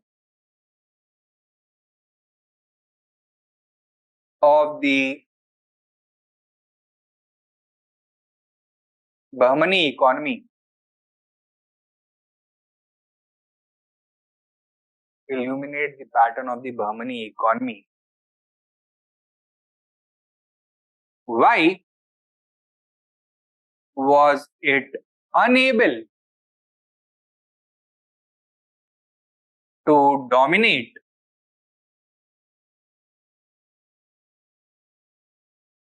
the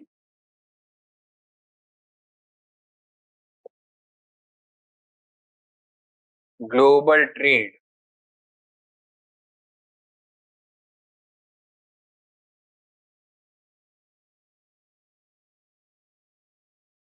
economy के बारे में तो बता दो कि प्राइमरीली अग्रेरियन था, but trade commerce was also happening, urban economy था, कॉस्मोपॉलिटन एनवायरनमेंट था, people from all backgrounds existed, internal external trade was flourishing, right? ये तो बता दोगे आप. Why was it unable to dominate the global trade? Because they permanently remained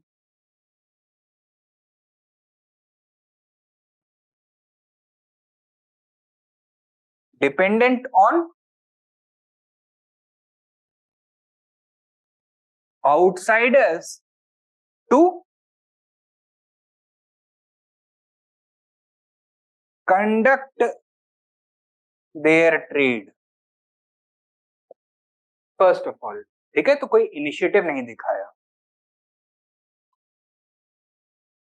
Secondly, they exhibited a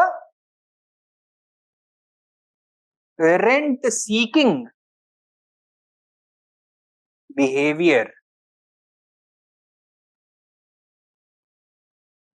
So they were more than satisfied in collecting tolls and taxes, customs duties from goods entering or leaving their kingdoms.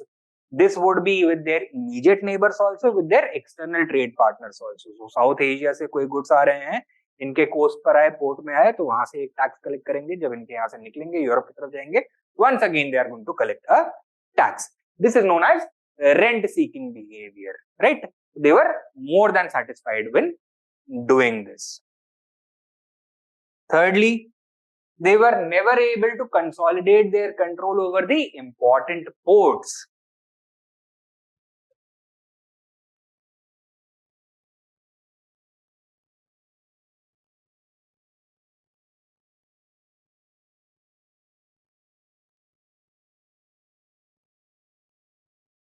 So control over important ports such as Goa and Dabhol remained rather tenuous. ठीक है.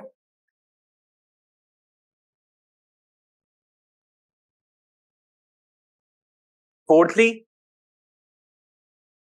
they never focused upon the importance of Southeast Asia. They always continued to look towards Central Asia and Persian Gulf for their external trade. लेकिन south east Asia में ज्यादा favourable क्या था? That first of all it was more populous, it produced a large number of commodities which would be required by the West, and it could also connect the Bahmani Sultanate to the biggest civilization center in the world at that time, that is China, right? So they continued to ignore, neglect the eastern coast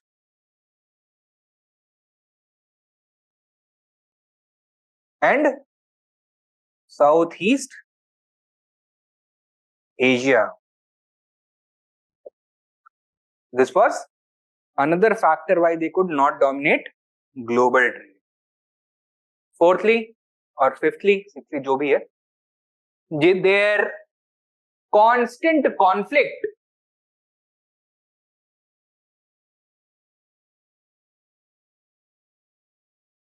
with their neighbors also had a disastrous impact. ठीक है. किसके साथ conflict था इनका? Indian neighbours से या फिर foreigners से? इंडियन नेबर्स से. So for overcoming Indian neighbors, they would need what? A superior army or a superior navy? Superior army. So they focused primarily upon strengthening their land forces rather than their navy. So they neglected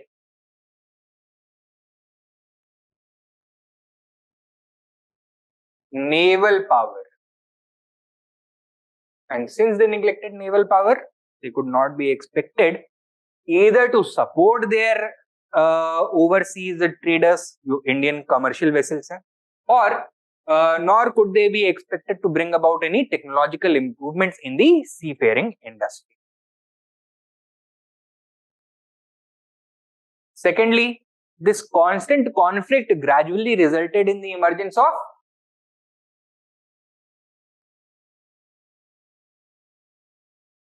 feudalism and the weakening of the center, right? Feudalism का नुकसान क्या होता है when it comes to external trade? It results in political fragmentation, and for carrying goods from point A to point B, now the trader would have to pass several checkpoints, right? और हर बार उसको tax देना पड़ेगा. तो burden ultimately shift होगा consumer के ऊपर, demand कम हो जाएगा because of rising prices. The volume of external trade is going to remain low. Secondly, इसका नुकसान क्या होता है? Political fragmentation results in declining authority of the centre. अब सेंटर स्ट्रॉन्ग इसलिए चाहिए बिकॉज द इंडियन ट्रेडर्स और बर्मनी किंगडम के ट्रेडर्स हैं, they are not going to be in competition only against their internal rivals, only against their local rivals. They are also going to compete against foreign rivals. So they would require the support of the ruler. और ruler अगर weak होगा तो उसका support भी इनको weak ही मिलेगा, right? So the growth of feudalism as a result of constant conflict also left the Bahmanis ill prepared to offer any tangible support to their traders.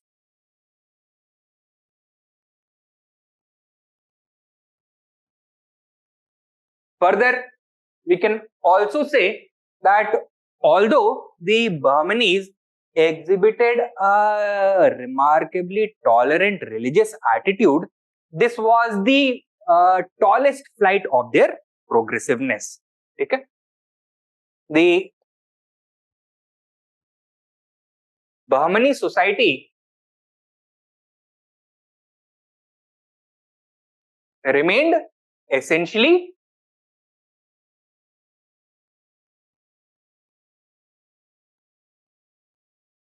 medieval, whereas in Europe from the 14th century onwards, winds of change had started blowing in the form of the Renaissance, which had started modernizing the European consciousness, making them scientifically and technologically more advanced, giving them the wherewithal to undertake expeditions, resulting in the decline of feudalism, the growth of strong monarchies who could encourage these explorers. There was a new spirit of adventure. ये सब यहाँ पे नहीं था.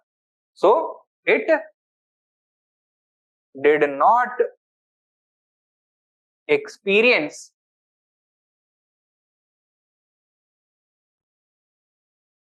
anything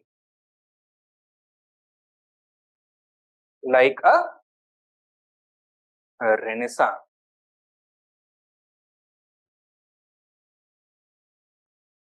Or the renaissance for Europe not only gave them the will to discover the new world, but also told them that the new world is reachable. ठीक है, तो जो बहुत फार फ्लंग एरियाज है वहां तक आप पहुंच सकते हो, वहां पे पहुंच करके आप ट्रेड कॉमर्स कर सकते हो, अपने रिलीजन को स्प्रेड कर सकते हो. In the minds of the ordinary Indians and even the ruling class, Europe और पर्शिया और Iran, sorry Khorasan, remained an entire world apart. तो पूरा दूसरा जहान है, वहां तक पहुंच ही नहीं सकते, उसके बारे में कोई कॉन्शियसनेस ही नहीं था, कोई अवेयरनेस ही नहीं था. Right. So this was one of the reasons why there was no initiative for the Burmese to conduct their own trade with the external world. And it was not only the Bahmani rulers who were neglectful of this, who were responsible for this oversight. In fact, all the rulers of that period, they were neglecting this thing, right? As a result,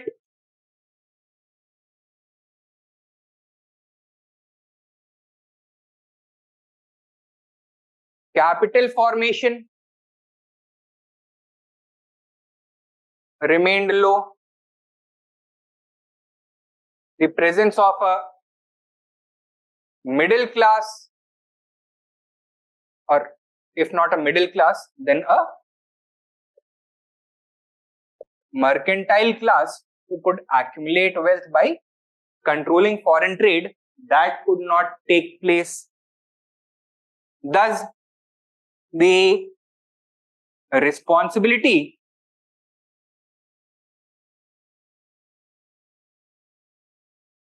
for encouraging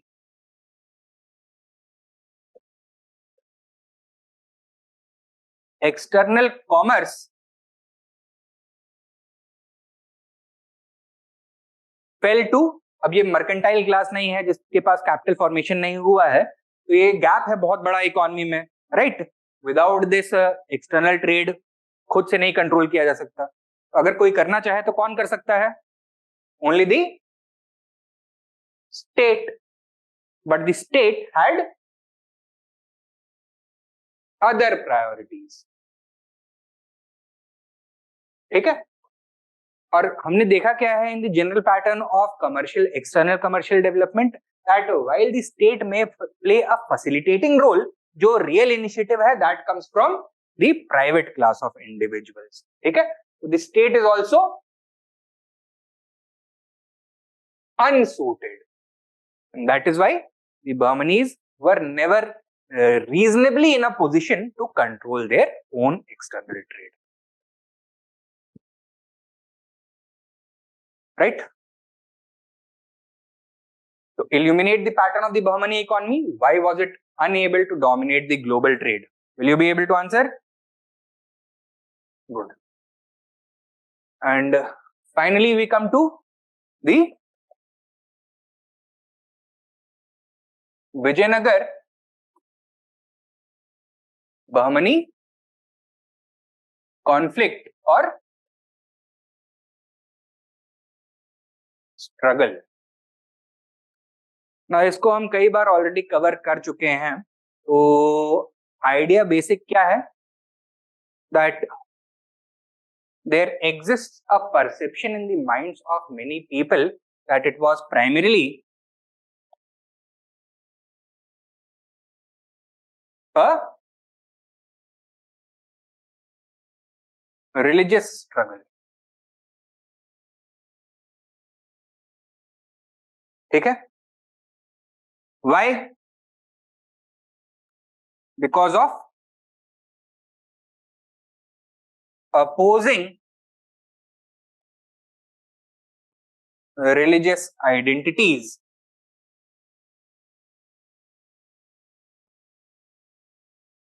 and the manner in which these states, especially the Vijayanagar state, had emerged. So both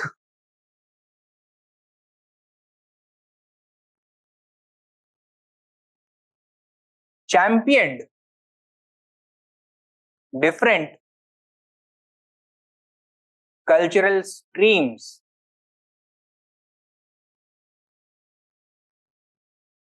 and their relationship was characterized by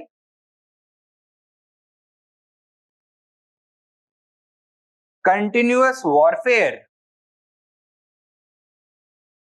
which often descended into naked communal hatred and religious persecution.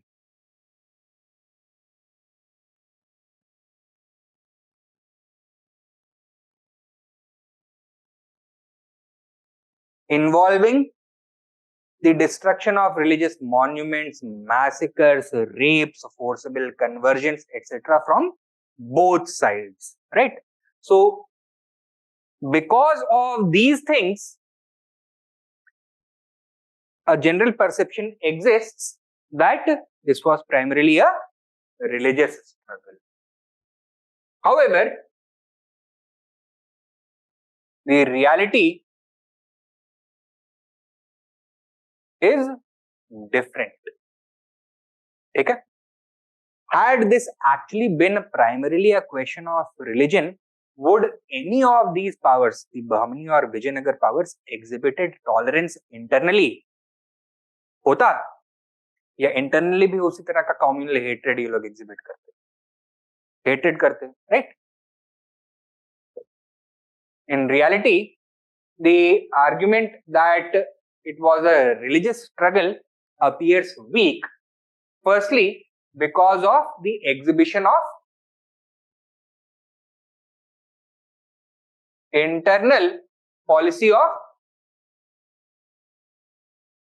religious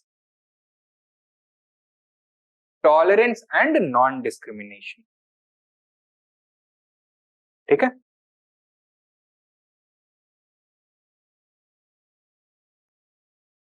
Not only in the social sphere, but also in administration and even military affairs. Okay? For example, in the case of the Bahmanis, the most prominent positions of command, the most important forts were under the control of Maratha chiefs.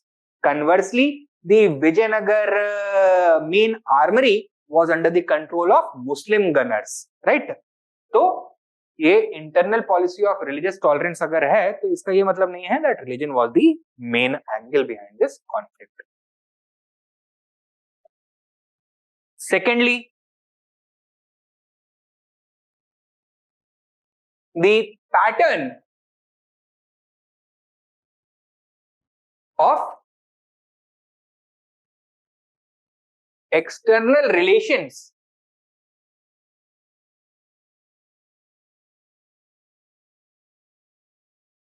shows that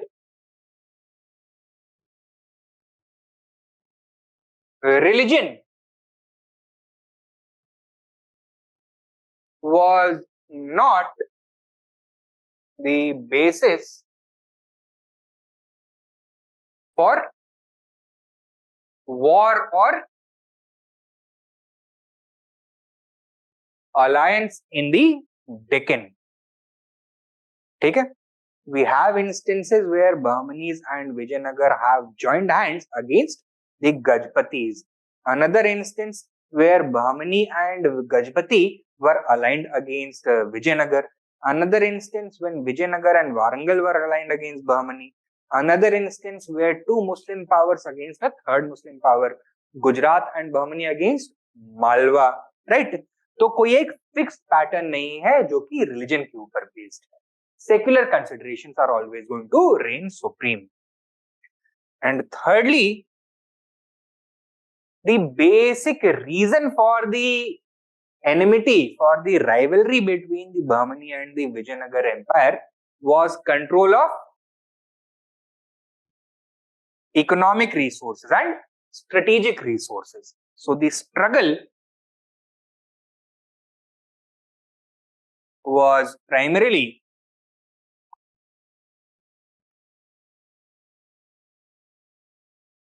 strategic and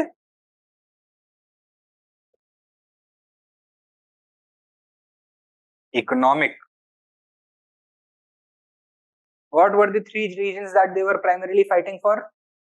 The Konkan coast, including the ports of Goa and Dabhol, the Raichur Doab, that is the Krishna Tungabhadra Doab, and the Krishna Godavari Delta, the delta created by the Krishna and Godavari rivers. इन तीनों जगह के लिए लड़ाई लड़ रहे थे, right? यहाँ पे were they fighting because of religion? No, they were fighting primarily because of strategic and economic factors. And the struggle should not be viewed as primarily a religious struggle. Rather, it should be viewed as primarily a struggle for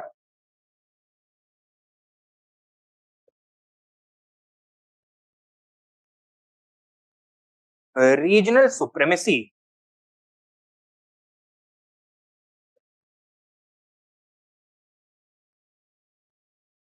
ठीक है? Does this mean that religion did not play any role at all? It did play a role. Religion acted as the source of legitimacy for both the Bahmani as well as the Vijayanagar Empire.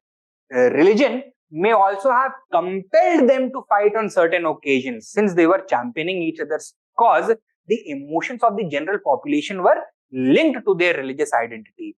And if their rulers were not able to defend it, they would lose legitimacy in the eyes of the common people.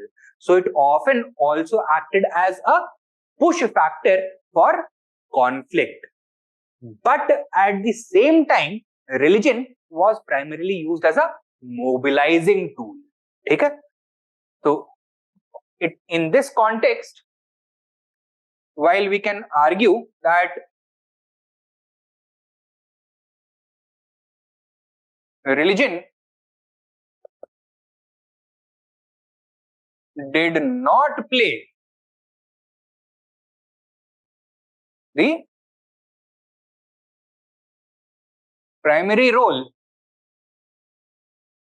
in the Vijayanagar-Bahmani conflict, it did play a secondary role.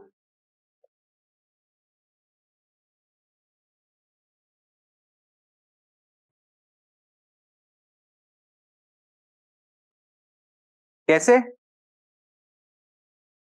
By at times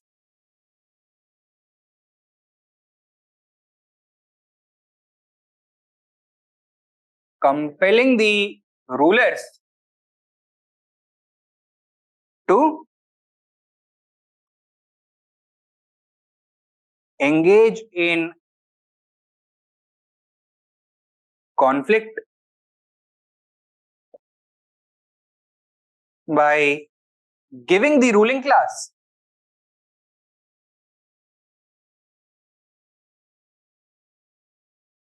a major source of legitimacy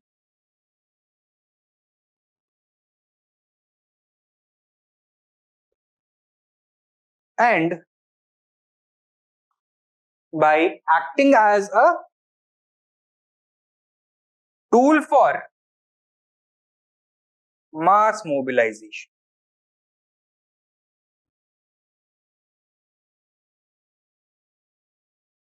ठीक है?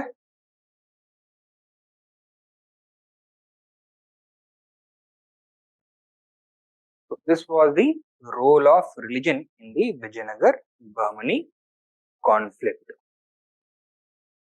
Take down a question.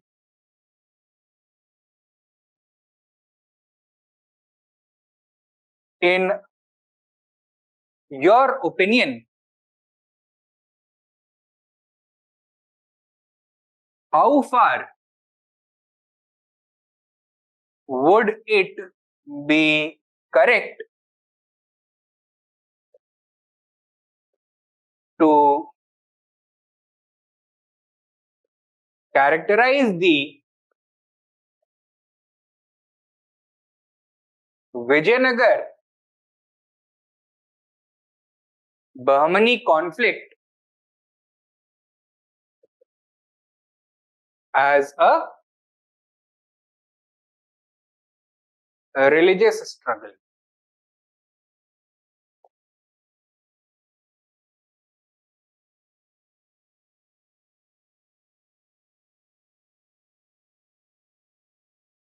कर लेंगे answer? तो यहाँ पे introduction में थोड़ा सा आपको पैडिंग करना पड़ेगा, ये बताना पड़ेगा कि कॉन्फ्लिक्ट का क्या टाइम पीरियड है, क्या नेचर था उसका, कौन आगे था कौन पीछे था, राइट? ये सारी चीजें आपको बतानी पड़ेंगी and then we will have to introduce the disputed notion that it was primarily a religious conflict. उसको सपोर्ट करने के लिए जो भी हमने एविडेंस यहाँ पे साइट किया है, ये सारा चीज आपको बताना पड़ेगा। देन रियलिटी आपको बतानी पड़ेगी and then finally the actual role of the religion. This is going to be your conclusion, या फिर कंक्लूजन का पहले वाला पोर्शन और उसका फाइनली लास्ट वाला पोर्शन। लास्ट में आप इनफैक्ट ये लिख सकते हो, while it did not play the primary role in this conflict, it did play a secondary role। ठीक है, उसके पहले जो पेनल्टीमेट पोर्शन है पैराग्राफ में, वहां पे आप ये 3 पॉइंट बता सकते हैं। तो it compelled the rulers at some times to engage in conflict. It gave rulers, it acted as a major source of legitimacy for the rulers and also acted as a tool for mass mobilization to fulfill the political ambitions of the ruling class। ठीक है, so that is it for today guys।